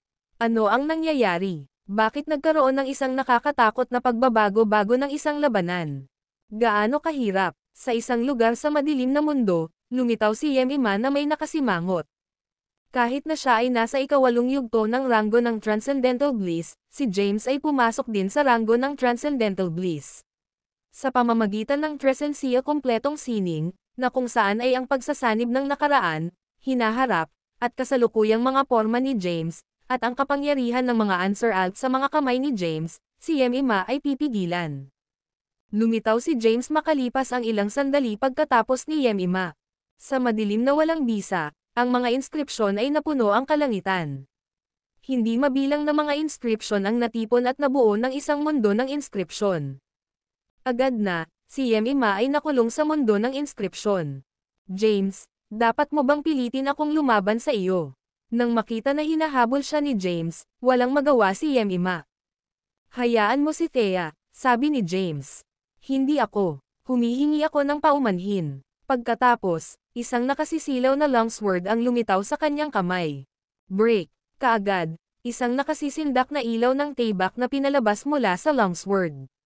Ang ilaw ng taybak ay bumaril sa madilim na walang bisa at sinalakay ang mahiwagang inskripsyon. Kaagad, ang mundo ng inskripsyon na nilikha ni James gamit ang hindi mabilang na mga inskripsyon ng karera ay nasira. Sa sandaling kumalas ang mundo ng inskripsyon, isang ilaw ng tibak na nakarating ng direkta sa katawan ni James. Agad, ang katawan ni James ay tinusok. Nasira ang kanyang obsidian na katawan. Ang kanyang katawan ay patuloy na lumipad paatras. Kasabay nito, naglabas siya ng dugo. Ang katawan ng obsidian ay hindi talo.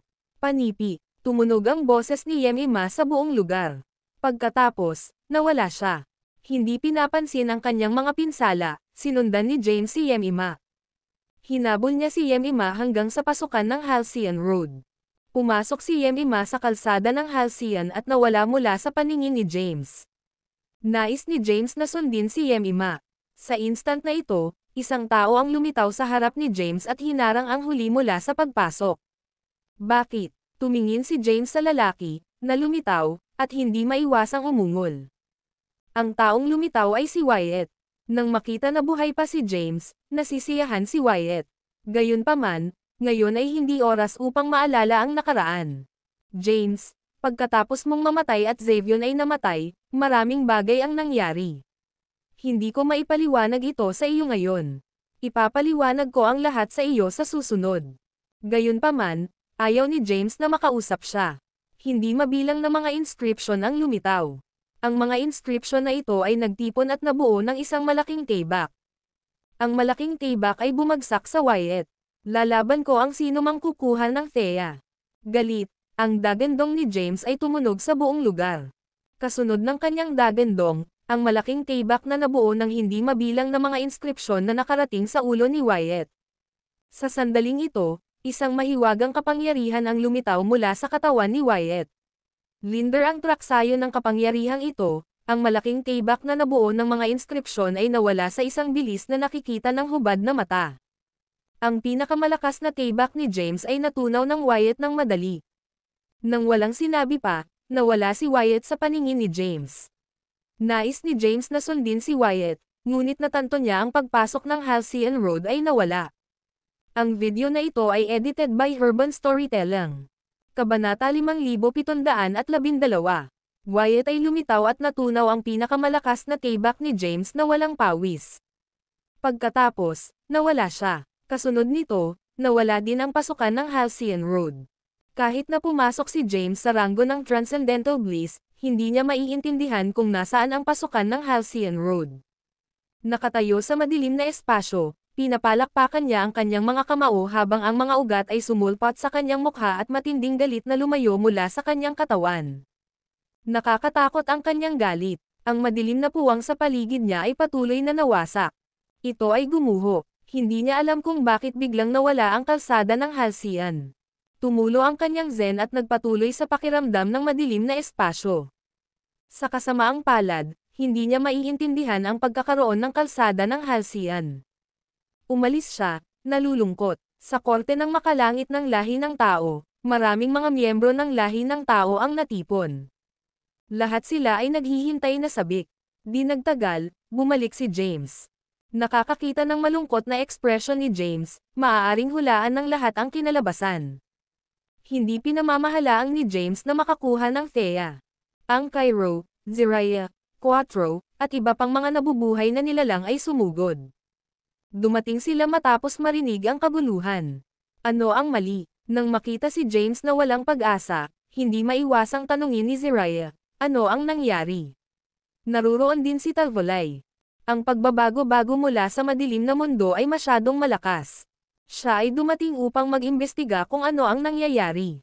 Pagdating, nalaman niya na ang isang powerhouse ay dumating at inalis si Thea sa pamamagitan ng lakas.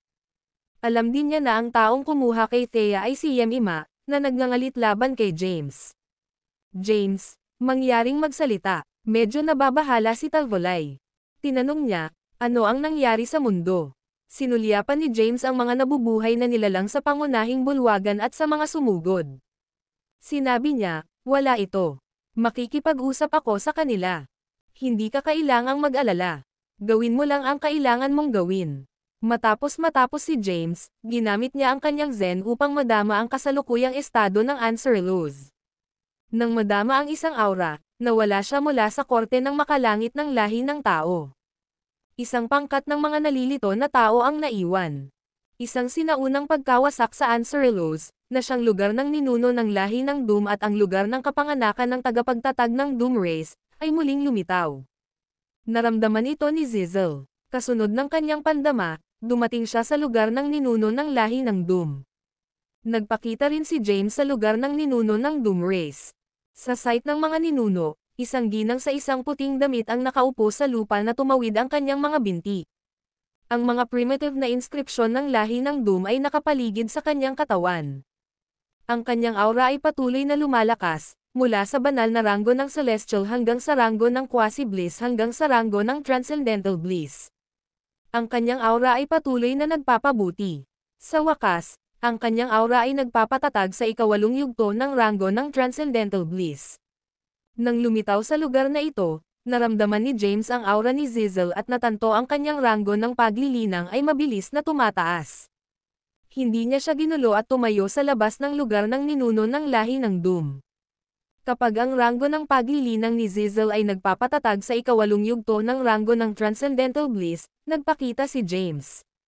Naramdaman ni Zizel ang kanyang pag-iral kaagad. Nakaupo sa lupa sa isang posisyon ng lotus, binuksan ni Zizel ang kanyang mga mata at tinitigan ang lalaki sa harap niya. Ang ilang mga larawan ay lumitaw sa kanyang isip. Sila ay mga eksena ng nakaraan at kasalukuyang mga Anserelos. Ang mga eksenang ito ay pinagsama sa isa't isa, na nahihilo sa kanya. Narito ka. Maya-maya, tumayo siya at nagsalita sa isang banayad na tinig. Ang kanyang boses ay tunog na kaaya-aya at maganda. Ang video na ito ay edited by Urban Storytelling. Kabanata 5713. James ay nakatitig sa Zizel at sinabing, dapat ay nakuhang muli mo ang iyong memorya sa panahon ng Anserelos mula nang mabilis na tumaas ang ranggo ng paglilinang. Narito ako upang makita ka dahil nais kong malaman kung ano ang nangyari sa madilim na mundo pagkatapos ng Xavion at namatay ako sa Anser Alto. Panipi. Nais ni James na makakuha ng paliwanag mula kay Zizel. Kasabay nito, nais niyang kumpirmahin ang tunay na pagkakakilanlan ni Thea. Hindi mahalaga ang background ni Thea, siya ang kanyang asawa sa buhay na ito. Walang makakasama sa kanya. Gayunpaman, kailangan niyang malaman ang katotohanan. Nang marinig iyon, si Zizel ay nahulog sa malalim na pag-iisip. Ang mga bagay ng nakaraan ay patuloy na lumitaw sa kanyang isipan. Maya-maya pa, sinabi niya, pagkatapos noon, pagkatapos mong mamatay at Xavion ay namatay, ang sekta ng Hagios ay humantong sa maraming mga powerhouse ng karera mula sa madilim na mundo upang paksain ang sekta ng Moro. Ang mga karera mula sa madilim na mundo ay nagdusa ng mabibigat na pagkalugi, ngunit ang madilim na mundo ay naging mapayapa sa loob ng ilang oras. Ano ang nangyari pagkatapos nito? Tanong ni James. Huminga ng malalim si Zizel at sinabi, nabawi si Ziel matapos na sumipsap ng maraming madilim na enerhiya. Pagkatapos, iniwan niya ang madilim na mundo. Pagkaraan ng ilang oras, pinangunahan ni Ziel ang isang hukbo mula sa isa pang kaharian upang salakayin ang madilim na mundo. Nais niyang sakupin ang madilim na mundo. Iyon ang pinakamadilim na panahon ng madilim na mundo. Lahat ng mga powerhouse sa itaas ng banal na ranggo ng langit at ang mga Grand Patriarch sa pag-iisa ng lahat ng karera ay lumahok sa labanan. Ang madilim na mundo ay nagdusa ng malubhang pagkalugi ngunit pinamamahala ang malubhang masaktan si Ziel, na pinilit siyang mag-reincarnate. Kahit na namatay si Ziel, ang kanyang mga subordinate ay nasa paligid pa rin. Gayunpaman, hindi mabilang na mga powerhouse ng madilim na mundo ang napawi, kasama na ang ilan sa ranggo ng Years-1. Sa makatuwid, ang madilim na mundo ay nawala ang mga tagapagtanggol nito. Sa pagtatapos ng labanan, ang natitirang mga powerhouse ng madilim na mundo ay nagbuklod ng Halcyon Road upang maprotektahan ang madilim na mundo mula sa pag-alis. Kahit na ang madilim na mundo ay nakakuha ng pansamantalang kapayapaan, ang mga labanan ay paulit-ulit na sumabog sa dulo ng kalsada ng Halcyon. Sa gayon, ang kalsada ng Halcyon ay magbubukas tuwing ngayon, at ang mga powerhouse ay papasok sa kalsada ng Halcyon upang lumahok sa mga laban upang makadagdag sa kapangyarihan ng labanan ng madilim na mundo. Pinag-usapan ni Zizel ang nakaraan. Malubhang nasugatan din ako sa labanan na iyon. Hindi ako makabawi kung hindi ako muling nagkatawang tao. Kaya, napilitan akong mag-reincarnate. Nakikilahok ba si Xavian sa labanan na iyon? Tanong ni James. Yeah, panipi. Tumanggaw si Zizel at sinabing, hindi lamang sa kanya. Maraming mga powerhouse na naging pag-iisa ay lumahok din sa labanan. Kabilang sa mga powerhouse na ito, may iilan sa ranggo ng Eurus 1. Ang mga ranggo ng Eurus 1 na ito ay nagtulungan kasama ang maraming mga powerhouse sa rurok ng ranggo ng Transcendental Bliss. Matapos gamitin ang Genesis langit na landas ng kapangyarihan ng madilim na daigdig, sa wakas ay pinamamahalaang nila na masaktan si Ziel at pilitin siyang muling mag-reincarnate. Panipi. Kumusta naman ang Theognostos? Tanong ni James. Umiling-iling si Zizel at sumagot, hindi ako sigurado. Kapag nag-reincarnated ako, kahit na namatay na si Ziel, ang kanyang mga subordinate ay nasa paligid. Kaya, patuloy pa rin ang labanan. Hindi ko alam kung ano ang nangyari sa huling bahagi ng labanan. Paano ko mabubuksan ang selyadong Halcyon Road? Tanong ni James. Sinulyapan ni Zizel si James at sinabing, kailangan mong pumasok sa ranggo ng Eurus 1 upang buksan ang pasukan ng Halcyon Road. Nangangahulugan ba ito na pumasok si Wyatt sa ranggo ng Eurus 1? Sumimangot si James. Umiling-iling si Zizel. Patuloy na tinanong ni James, bakit inalis ni Wyatt si Thea? Hindi ko alam. Umiling-iling si Zizel. Sa palagay ba nila si Thea ay ang muling pagkakatawang tao ng Ziel? Tinitigan ni James si Zizel at nagtanong. Tinanong ni Zizel, dahil nahulaan mo ito, bakit mo ako tinatanong? Nang marinig iyon, tumigil si James sa pakikipag-usap. Pagkatapos, nawala siya. Nalaman niya ang ilang mga bagay mula sa Zizel. Nalaman niya kung ano ang nangyari matapos gumuho si Answer Luz. Gayunpaman, kailangan pa rin niyang siyasatin ang pagkakakilanlan ng Thea mula sa maraming aspeto. Kailangan niyang tanungin ang isang tao tungkol dito. Bukod, kailangan niyang maghanap ng isang paraan upang buksan ang pasukan ng Halcyon Road sa lalong madaling panahon at ipasok ito. Anumang mas mahaba, at ang buhay ni Thea ay maaaring nasa panganib. Iniwan ni James ang lugar ng ninuno ng Doom Race at bumalik sa universo ng tao. Ang video na ito ay edited by Urban Storytelling. Kabanata 5714. Nang bumalik si James sa universo ng tao, dumiretso siya sa sekta ng Orstellan. Pagdating sa sekta ng Orstellan, pumasok siya sa kaharian ng Orstellan. Sa kaharian, naramdaman niya ang aura ni Lady Tehilo mula sa nakaraang Endlos.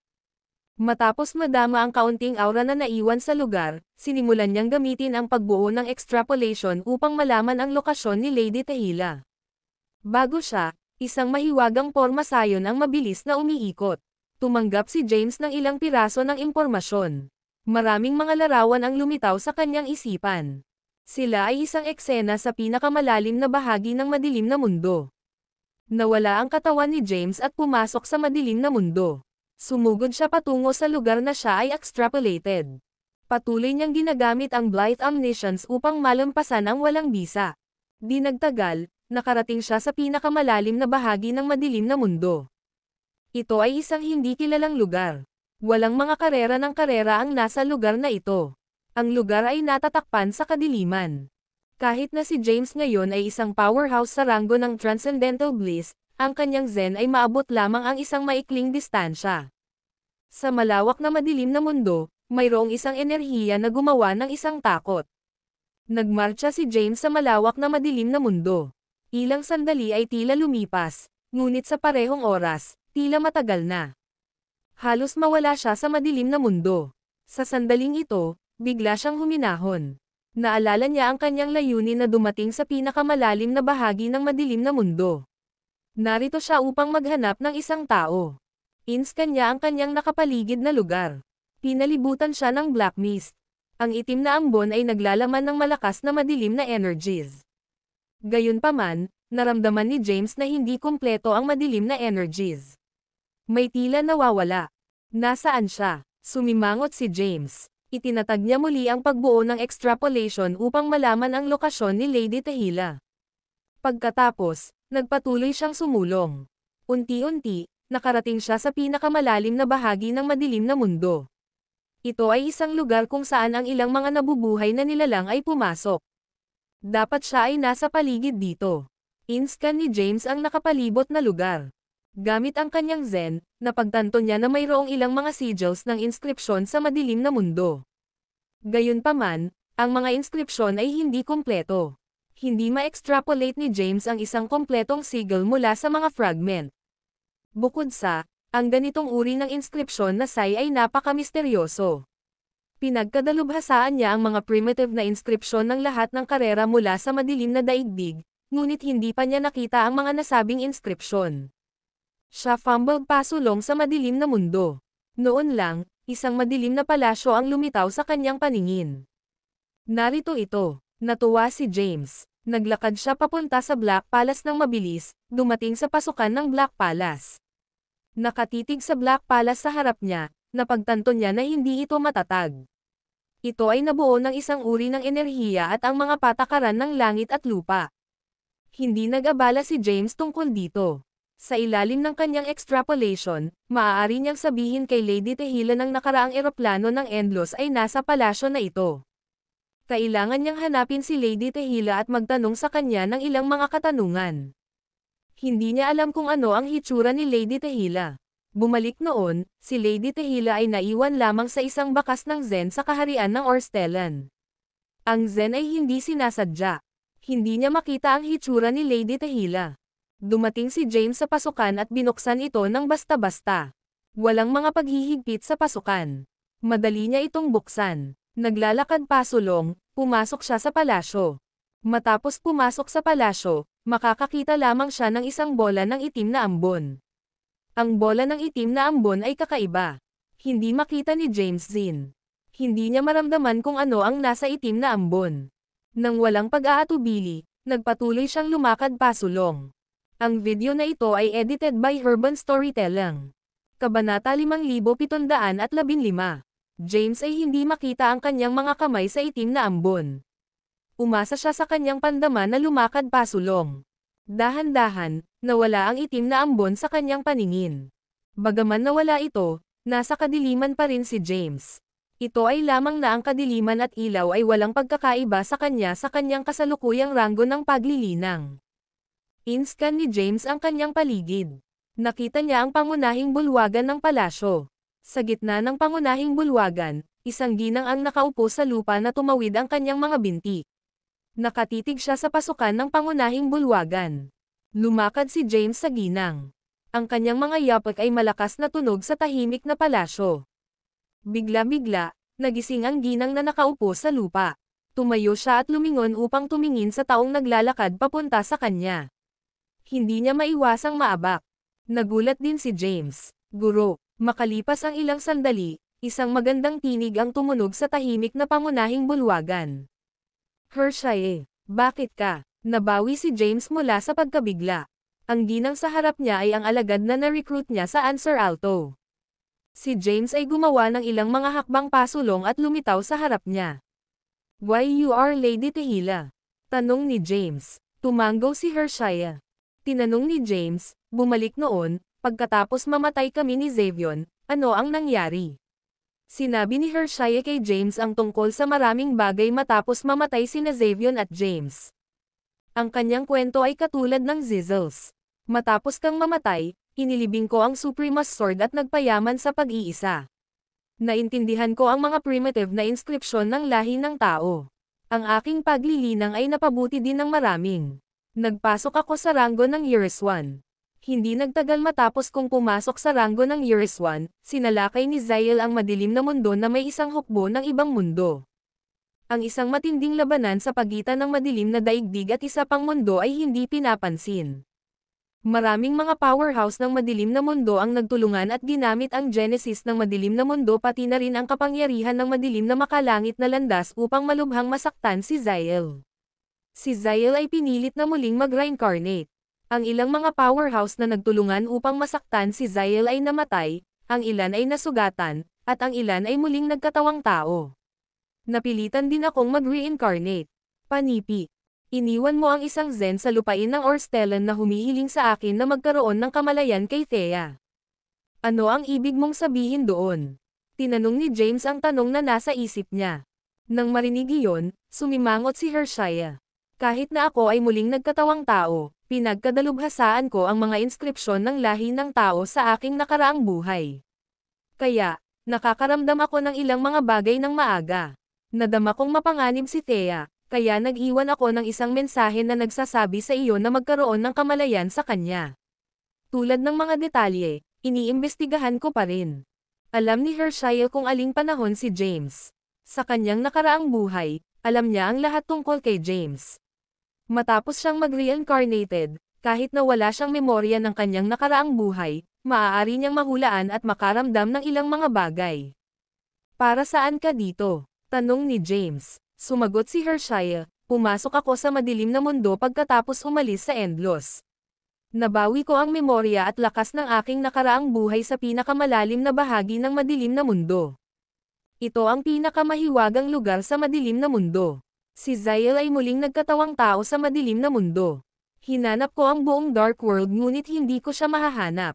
Magaling siyang magtago. Inaasahan kong nagtatago siya sa lugar na ito, kaya napunta ako upang mag-imbestiga. May kaugnayan ba si Thea sa Zael? Tanong ni James. Nang marinig ang tanong na iyon, nahulog si Hershia sa malalim na pag-iisip. Pagkaraan ng ilang sandali, sinabi niya, dati, naramdaman ko na siya ay Zael. Gayunpaman, pagkatapos ng pagpunta sa lugar na ito, napagtanto kong hindi siya Zael. Ang muling pagkakatawang tao ni Zael ay nagtatago sa madilim na mundo. Hindi siya Zael. Sumimangot si James. Tumanggaw si Hershia nang may katiyakan. Mayroon siyang walang kabuluhan na katawan ng Tenebres. Maaari siyang sumipsip ng anumang madilim na enerhiya. Walang pagkakaiba sa pagitan niya at ng nakaraang Zael. Kung hindi siya Zael, sino siya? Panipi. Nagtanong si James ng isang katanungan na nalitaw siya. Kahit na akala niya si Thea ay muling pagkakatawang tao ni Zael. Ipinaliwanag ni Hershia, ang Zael ay may kakayahang iyon, may isa pang buhay na nasa madilim na mundo na mayroon ding kakayahang iyon. Sino ito? Tanong ni James. Ang madilim na landas ng langit, sabi ni Hershia. Natigilan ang sagot niya kay James. Hindi ito isang bagay na inaasahan niya. Ang video na ito ay edited by Urban Storytelling. Kabanata 5716. Tama, ang madilim na makalangit na landas, sabi ni Hershia. Nababawi mula sa pagkabigla, tinanong ni James, ano ang tungkol sa? Itinuro ni Hershia ang dingding sa harap ng palasyo at sinabing, tingnan. Tumingin si James kung saan itinuro ni Hershia. Nauna sa kanya ay isang mahiwagang pader. Maraming mga linya ng mga karakter ang inukit sa dingding. Natagpuan ni James ang mga karakter na pamilyar. Nakita niya sila dati. Noong nakaraan, nang si Thea ay nagmumuni-muni sa pag-iisa, ang mga katulad na inskripsyon ay lumitaw sa paligid niya. Ipinaliwanag ni Hershia, ang palasyo na ito ay kaimahimala. Binubuo ito ng madilim na makalangit na landas. Lahat ng nasa palasyo ay ang pangunahing bahagi ng madilim na landas ng langit. Noong una akong dumating dito, hindi kumpleto ang batas ng langit. Kamakailan lamang ay naibalik ito. Sa panahon ng labanan na iyon, maraming mga powerhouse ang nagtulungan at ginamit ang madilim na landas ng langit upang harapin ang Zael. Kahit na nasugatan nila ang Zael at pinilit ang huli na muling mag-reincarnate, nasira ang madilim na langit na landas. Ano ang kaugnayan nito kay Thea? Tanong ni James. Ipinaliwanag ni Hershia, inaasahan ko ang madilim na landas ng langit na nakakuha ng kamalayan matapos itong masira. Ang madilim na makalangit na landas ay nagtago sa pinakamalalim na bahagi ng madilim na mundo at protektado ang sarili. Ang kamalayan ng madilim na makalangit na landas ay tinanggal ang sarili mula sa likas na katangian ng makalangit na landas at isinasagawa ang muling pagkakatawang tao. Sa huli, ito ay naging Thea. Panipi. Si James ay nakinig kay Hershia ng maayos. Nagpapatuloy si Hershia, matagal na akong nasa madilim na langit na palasyo na ito. Sa panahong ito, ang madilim na langit na landas ay nakabawi sa pamamagitan ng pagsipsip ng madilim na enerhiya. Habang ang madilim na landas ng langit ay nangangailangan ng enerhiya upang mabawi, mayroong mga paghihigpit ng langit at lupa. Ang mga nabubuhay na nilalang sa madilim na mundo ay hindi makapasok sa ranggo ng Transcendental Bliss dahil ang isang malaking halaga ng enerhiya ay kinakailangan upang makapasok ito. Kung ang isang buhay na hinihigop at pinino ang enerhiya, ang pagbawi ng madilim na langit na landas ay maaapektuhan. Napansin ko ang pagpapanumbalik ng madilim na makalangit na landas sa madilim na palasyo ng langit. Kasabay nito, napansin ko ang mga paggalaw ng Thea. Napagtanto ko na nagbahagi siya ng isang katulad na istruktura sa madilim na landas ng langit. Ang kanyang kamalayan ay nabuo sa madilim na makalangit na landas. Nang marinig iyon, hindi maiwasang sumimangot si James. Tinanong niya, kaya, siya ba ay isang buhay na nilalang o ang makalangit na landas na kumokontrol sa madilim na mundo? Sa pag-iisip ng ilang sandali, ipinaliwanag ni Hershey, ipinanganak siya sa madilim na langit na landas. Masasabi na siya ang anak na babae ng madilim na langit na landas. Kasabay nito, maaari siyang maging madilim na makalangit na landas. Sa hinaharap, makontrol niya ang madilim na makalangit na landas o maging madilim na langit na landas. Maaari rin siyang maging isang buhay na nilalang. Siya ay isang komplikadong pag-iral. Panipi. Hindi maipaliwanag ni Hershey ang lahat. Kaya, ang mga nabubuhay na nilalang ng madilim na mundo ay maaaring matagumpay na makapasok sa ranggo ng Transcendental Bliss lamang matapos na maibalik ang madilim na langit na landas. Sa sandaling ito, naunawaan ni James kung bakit ang Talvolai, Cairo, Ziraya, at iba pang mga powerhouse ay pumasok sa ranggo ng Transcendental Bliss sa isa't isa. Noong nakaraan, hinala ni James na si Thea ay muling pagkakatawang tao ni Zyle dahil ang lahat tungkol sa kanya ay katulad din ni Zyle. Ngayon na narinig niya ang paliwanag ni Hershey, pinakawalan niya ang isang buntong hininga. Gayunpaman, may isa pang problema. Dahil si Zyle ay muling nagkatawang tao, saan siya kasalukuyang naruroon? Matagal ka nang nanatili sa madilim na palasyo ng langit na langit. Ang lohikal na pagsasalita, dapat mong malaman ang tungkol sa kasalukuyang madilim na mundo ng maayos. Alam mo ba kung nasaan si Zyle ngayon at kung sino siya pagkatapos na muling mag-reincarnate? Tanong ni James. Zyle. Nang marinig ang nabanggit na Zyle, sumimangot si Hershey. Siya ay nasa madilim na langit na landas ng palasyo na nagmamasid sa pagpapanumbalik at pagpapatakbo ng madilim na makalangit na landas upang maunawaan ang lahat tungkol sa madilim na mundo. Gayunpaman, ang Zyle ay hindi isang buhay na pagkatao ng madilim na mundo. Kahit na siya ay muling nagkatawang tao sa madilim na mundo, ang kanyang mga bakas ay hindi sa madilim na langit na landas. Hindi malaman ni Hershey ang lokasyon ng Zyle sa pamamagitan ng madilim na landas ng langit. Umiling-iling siya at nagbuntong hininga, hindi ko mahanap ang Zyle mula sa madilim na landas ng langit. Nakasulat siya sa isang buhay na nasa labas ng madilim na mundo. Siya ay isang malalang na pagkatao, ngunit, sa pamamagitan ng isang seryosong pagpapahayag, sinabi niya, ngayon na ang madilim na langit na landas ay nakabawi, ang muling pagkakatawang tao ng Zyle ay dapat na lumaki din. Ang kanyang kakayahan ay dapat ding mabawi. Natatakot ako na ang isa pang sakuna ay tatama sa madilim na mundo. Ang video na ito ay edited by Urban Storytelling. Kabanata 5717. James ay walang oras upang alagaan ang lahat ng iyon. Inalis ni Wyatt si Thea, at nawala din ang kalsada. Sige, maaaring madama ni Hershey si Thea na inalis dahil nakita niya ang lahat sa makalangit na landas. Hindi siya umalis dahil nais niyang hanapin ang lokasyon ni Zyle sa pamamagitan ng mga patakaran ng langit at lupa. Hayaan mo, sabi ni Hershey. Pagkatapos, iniwan niya ang madilim na langit na palasyo.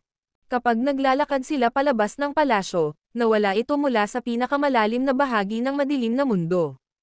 Dumating sila sa lugar kung saan matatagpuan ang pasukan ng Halcyon Road. Ang pasukan ng Halcyon Road ay nasil. Kahit na si James ay nasa ranggo ng Transcendental Bliss, hindi niya maramdaman ang pagkakaroon nito. Nabanggit ni Zizel na ang isang powerhouse lamang sa ranggo ng Eurus 1 ang maaaring magbukas ng selyo at ipasok ang Halcyon Road. Pagdating nila malapit sa pasukan ng Halcyon Road, inalis ni Hershey ang kanyang kamay.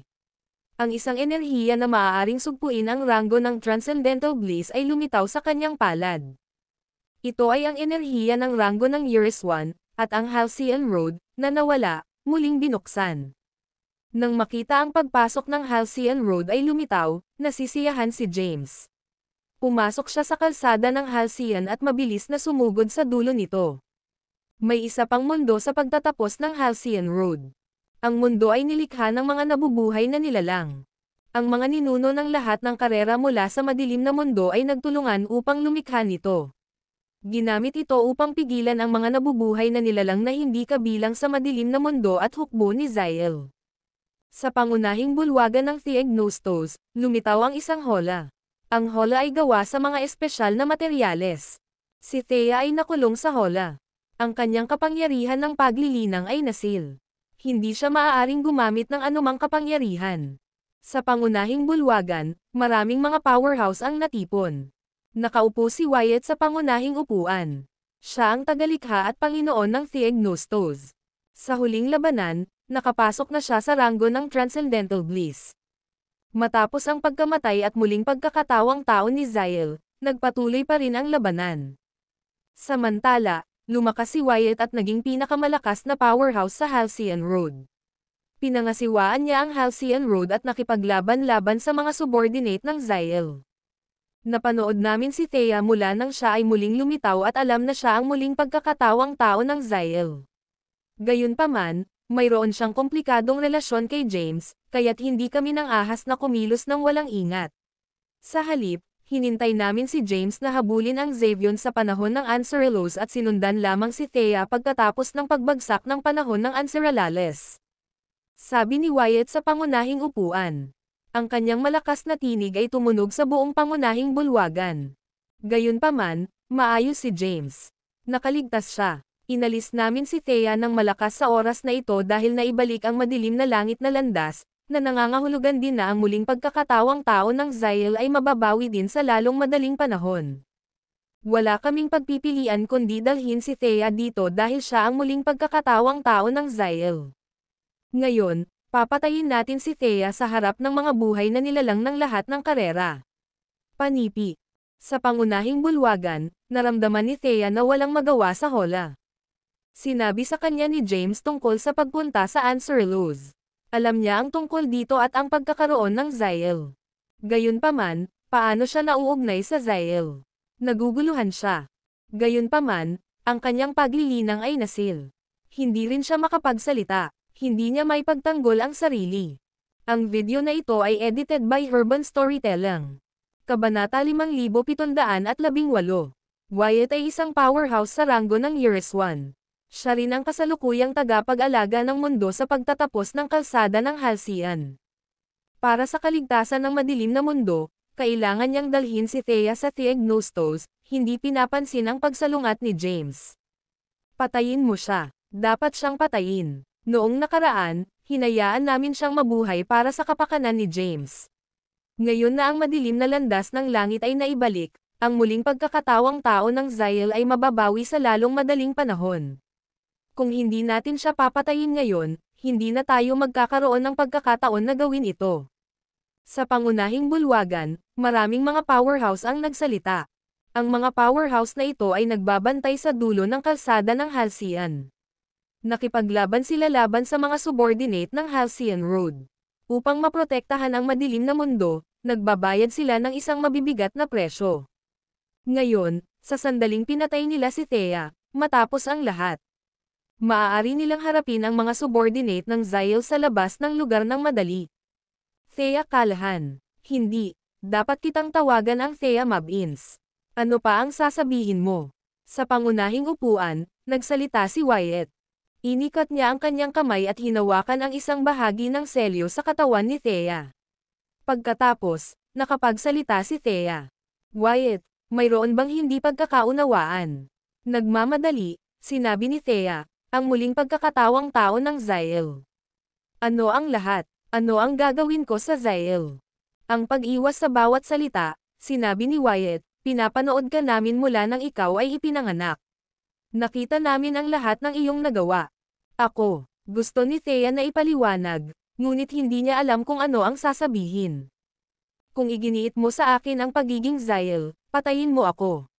Kung ang pagpatay sa akin ay maaaring magdala ng kapayapaan sa madilim na mundo, gawin ito. Matapos sabihin iyon, tumahimik si Thea. Lahat.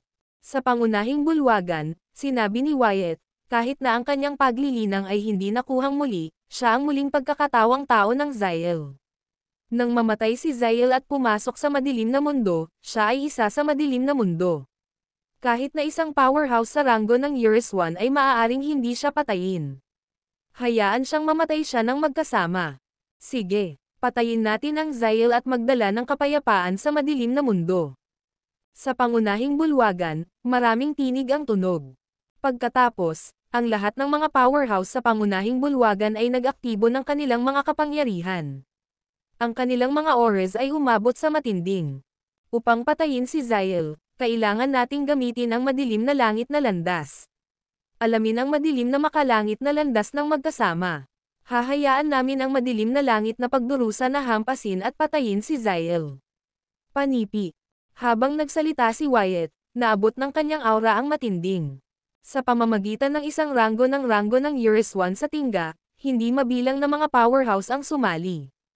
Ang pinaka-primitive at sinaunang kapangyarihan sa pinakamalalim na bahagi ng madilim na mundo ay naaktibo. Ito ang kapangyarihan ng madilim na makalangit na landas. Ang madilim na langit na landas ay walang katinoan at kamalayan. Ang ilang mga patakaran at order ay pinaghihigpitan ang lahat sa madilim na mundo. Sila ang pundasyon ng madilim na mundo. Sa kalangitan sa itaas ng Theognostos, lumitaw ang isang kidlat. Ito ang madilim na pagdurusa sa langit na nabuo ng mga patakaran ng madilim na landas ng langit. Nang lumitaw ang pagdurusa, naramdaman ni Thea ang isang mapanganib na aura. Sa sandaling ito, maging ang kanyang kaluluwa ay nanginginig. Patayin si Zael. Ang karamihan ng tao ay umungol ng malakas at organisado. Pagkatapos, ang hindi mabilang na mga powerhouse ay ginamit ang kapangyarihan upang maakit ang madilim na langit na pagdurusa upang hampasin si Thea. Kasabay nito, sina James at Hershaya ay nasa kalsada ng Halcyon na nagmamadali patungo sa Theognostos. Tila may naramdaman si Hershaya habang nagbago ang kanyang ekspresyon. Ang Wyatt at ang mga powerhouse ng karera mula sa mundo sa dulo ng Halcyon Road ay inaaktibo ang madilim na landas ng langit sa pamamagitan ng lakas. Nais nilang patayin si Thea sa pamamagitan ng madilim na pagdurusa sa langit. Dapat tayong magmadali. Nang marinig iyon, nabalisa si James. Sumugod siya patungo sa Theognostos ng mabilis hanggat kaya niya. Sa kasamaang palad, ang kalsada ng Halcyon ay masyadong mahaba. Kahit na pinasok niya ang ranggo ng Transcendental Blaze, hindi niya maabot ang Theognostos, na matatagpuan sa dulo ng kalsada ng Halcyon, sa isang instant. Ang video na ito ay edited by Urban Storytelling. Kabanata 5719. Sa main hall ng Theognostos, ang hola na nakulong sa Thea ay bumangon sa kalangitan ng dahan-dahan. Ito ay selyadong sa kalangitan sa itaas ng Theognostos. Sa kanan sa itaas ng ulo ni Thea ay ang madilim na langit na pagdurusa na nabuo ng madilim na langit na landas. Nakakatakot ang kapangyarihan ng madilim na pagdurusa sa langit. Nalampasan nito ang ranggo ng Transcendental Blaze at naabot ang ranggo ng Eurus 1. Kahit na ang isang powerhouse sa ranggo ng Eurus 1 ay maaaring hindi mapigilan ang madilim na pagdurusa sa langit. Tahimik, ang pagdurusa ay tumama sa katawan ni Thea. Kapag sinalakay ng kapigatian ang katawan ni Thea, hindi siya nakakaramdam ng takot. Sa halip, nakangiti siya. Boom! Agad, sumabog ang lugar. Ang hola na nakulong si Thea ay nawala. Samantala, si Thea ay naging isang itim na ambon at nawala. Nang makita ang eksenang ito, maraming mga powerhouse sa pangunahing bulwagan ng Theognostos ang nagpalakpakan. Sa sandaling ito, 2 numero ang lumitaw sa labas ng espiritual na bundok ng Theognostos. Nang lumitaw si James, nakita niya ang welga ng pagdurusa at pinapanood ang kaluluwa ni Thea. Kahit na ang isang kaluluwa sigil ay naiwan. Natigilan siya. Tumayo siya sa pasukan ng Theognostos na parang isang estatwa. Ang mga luha ay bumabagsak mula sa gilid ng kanyang mga mata. Nang makita ni Hershaya na umiiyak si James, hindi niya maiwasang malungkot. Sa sandaling ito, maraming mga nabubuhay na nilalang ang lumitaw sa pasukan bago sina Hershaya at James. Narito ka. Nang makita si Hershaya, hindi nabigla si Wyatt dahil alam niya ang tungkol sa kanyang muling pagkakatawang tao. Nakagawa ka ng matinding pagkakamali. Si Hershaya ay nagkaroon ng isang ekspresyon na ekspresyon. Ngumiti si Wyatt at sinabing, ang muling pagkakatawang tao ng Zael ay napatay. Mula ngayon, ang madilim na mundo ay magiging mapayapa. Panipi. Ganun ba? Malamig. Sinabi ni Hershaya, sigurado ka bang si Thea ang muling pagkakatawang tao ng Zael? Siyempre, kapag siya ay ipinanganak, Ang kakaibang pagbabago-bago ay nagmula sa madilim na landas ng langit. Ang kanyang katawan ay natatangi. Maaari itong sumipsip ng isang walang limitasyong halaga ng madilim na enerhiya. Walang pagkakaiba sa pagitan niya at Zyle ng nakaraan. Kung hindi siya ang muling pagkakatawang tao ng Zyle, sino? Maraming mga powerhouse ang nagsalita. Nonsense. Sinuwi ni Hershaya. Nagpunta ako sa pinakamalalim na bahagi ng madilim na mundo at pumasok sa madilim na palasyo ng langit. Nang sinabi ni Hershaya na, maraming mga powerhouse na naroroon ang nasakop. Maaaring hindi sila naniniwala sa mga salita ng ibang tao, ngunit si Hershaya ay isa sa mga ninuno ng lahi ng tao. Marami siyang tinulungan kapag umaatake kay Zyle. Si James ay nakatayo pa rin sa parehong lugar. Makalipas ang ilang sandali, bumalik siya sa kanyang katinoan at sinulyapan ang mga nabubuhay na nilalang ng iba't ibang karera na naroroon. Para sa ilang hindi kilalang mga kadahilanan, nang tiningnan sila ni James, ang mga powerhouse sa ranggo ng Eurus 1 ay nadama ng takot. Naramdaman nila na parang isang demonyo ang nakatitig sa kanila. Hindi nila maiwasang umiwas sa takot. Kung hindi siya mabubuhay, lahat kayo ay mamamatay. Ang titig ni James ay lumusot sa mga nabubuhay na nilalang. Pagkatapos, naaktibo niya ang kataas-taasang landas at tumalikod na oras. Ang oras ay bumalik sa kung si Thea ay sinaktan ng madilim na pagdurusa sa langit. Gayunpaman, si Thea ay nasaktan na ng pagdurusa dito. Ang oras ay hindi na maaaring bumalik. Malakas, naisaaktibo ni James ang landas ng oras. Sa kasamaang palad, ang oras ay hindi nakuha ang sandali ng pagkamatay ni Thea. Nangangahulugan ito na hindi ito baligtarin ni James at baguhin ang kinalabasan sa kanyang kasalukuyang kakayahan. Sa oras na ito, naramdaman ni Hershaya ang pagbabago ng aura ni James. Ang isang kapangyarihan ay tila nabubuhay sa kanyang katawan. Tila siya ay nasa gilid ng galit na galit. Huminahon. Napapanahon, sinabi ni Hershaya, si Thea ay ipinanganak sa madilim na langit na landas.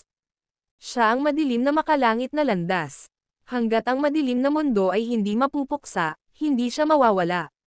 Marahil ay lalakad siya palabas ng madilim na langit na landas sa lalong madaling panahon. Panipi. Ang video na ito ay edited by Urban Storytelling. Kabanata 5720. Kung ang madilim na langit na landas ay hindi napawi, hindi siya mawawasak. Kung ang madilim na landas ng langit ay hindi bumagsak, hindi siya mamamatay. Nakita ni Hershaya ang estado ni James. Ang isang kapangyarihan sa kanyang katawan na nagpatatakot sa mga tao ay nabuhay muli. Hindi niya alam kung anong uri ng kapangyarihan ito, ngunit maramdaman niya na kung hindi ito pinigilan, ang sakuna ay hampasin. Napapanahon, sinabi niya, mangyaring maniwala ka sa akin. Napansin ko ang madilim na langit na landas sa loob ng mahabang panahon. Naiintindihan ko ito ng mabuti. Walang ekspresyon, tinitigan ni James ang mga powerhouse na nasa ilalim ng pangunguna ni Wyatt. Samantala, siya ay nakikipaglaban at nagtatrabaho para sa mundong ito. Naglagay siya ng maraming pagsisikap para sa mundong ito. Lahat ng ginawa niya ay upang magdala ng kapayapaan sa mundo. Nais niyang manirahan sa pag-iisa kay Thea. Gayunpaman, sa huli, nabigo siyang protektahan siya. Anong pagkabigo? Siya ay nabigo sa mundong ito at lahat ng bagay sa mundong ito. Guro, tumawag ulit si Hershaya. Wala namang sinabi si James. Nakatitig lang siya sa mga powerhouse sa harap niya. Alam niya na hindi siya ang mga buhay na nilalang na ito ngayon. Inilagay niya ang mga pagpapakita at auras ng mga nabubuhay na nilalang na ito sa kanyang isipan. Siya na tahimik ay ang pinakakakilakilabot na bagay. Ang kapaligiran sa bulwagan ay nalulumbay. Kahit na pinasok niya ang ranggo ng Transcendental Bliss na hindi masyadong matagal at ang mga powerhouse na naruroon ay alinman sa ranggo ng Eurus 1 o ang ikawalo o ikasyam na yugto ng ranggo ng Transcendental Bliss, nadama nila ang takot sa pagharap sa tahimik na James. Natakot sila. Nang walang sinasabi, nawala si James mula sa paningin ng mga powerhouse. Pagkatapos niyang umalis, pinakawalan ni Hershaya ang isang hininga ng kaluwagan. Galit, lumingon siya upang tumingin sa maraming mga powerhouse na nasa ilalim ng pangunguna ni Wyatt. Why you guys? Hershaya. Sa wakas ay nagsalita si Wyatt. Sinabi niya, nabanggit mo na ang Thea ay ang sagisag ng madilim na langit na landas. Banibiro mo ba ako? Kung siya ang sagisag ng madilim na langit na landas, Bakit ang madilim na langit na landas ay perpektong maayos kapag siya ay napatay? Tama iyon. Pinangunahan namin ang madilim na makalangit na landas at ginamit ang madilim na pagdurusa sa langit upang patayin siya. Kung siya ang sagisag ng madilim na langit na landas, katumbas ito ng pagpatay sa sarili gamit ang kanyang sariling kapangyarihan. Hindi ito makatuwiran. Panipi. Hershaya, sinabi mo na upang pigilan si James, di ba? Maraming mga powerhouse na naruroon ang nagsalita. Hindi gaanong ipinaliwanag ni Hershaya ang tungkol sa lahat ng ito sapagkat alam niya na kahit na ipinaliwanag niya, walang nabubuhay na tao ang maniniwala sa kanya. Masasabi ko lang na ang tunay na Zyle ay nagtatago pa rin sa kadiliman.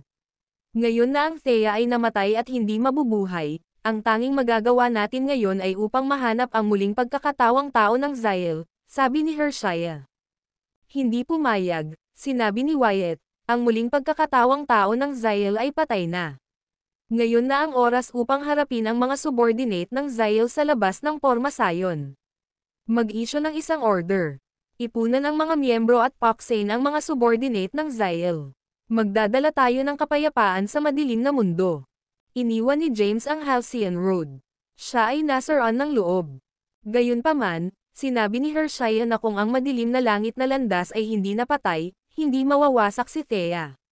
Ang kanyang mga salita ay nag-apoy ng isang spark ng pag-asa sa puso ni James.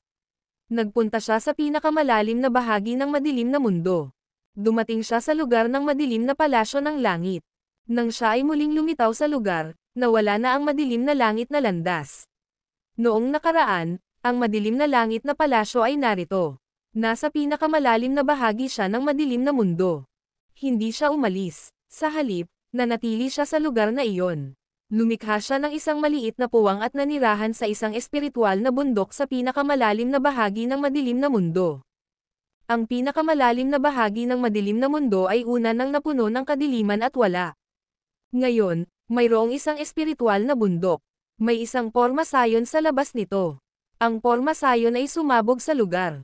Sa tuktok ng espiritual na bundok, isang tao ang nakaupo sa isang posisyon ng lotus. Ang lalaki ay si James.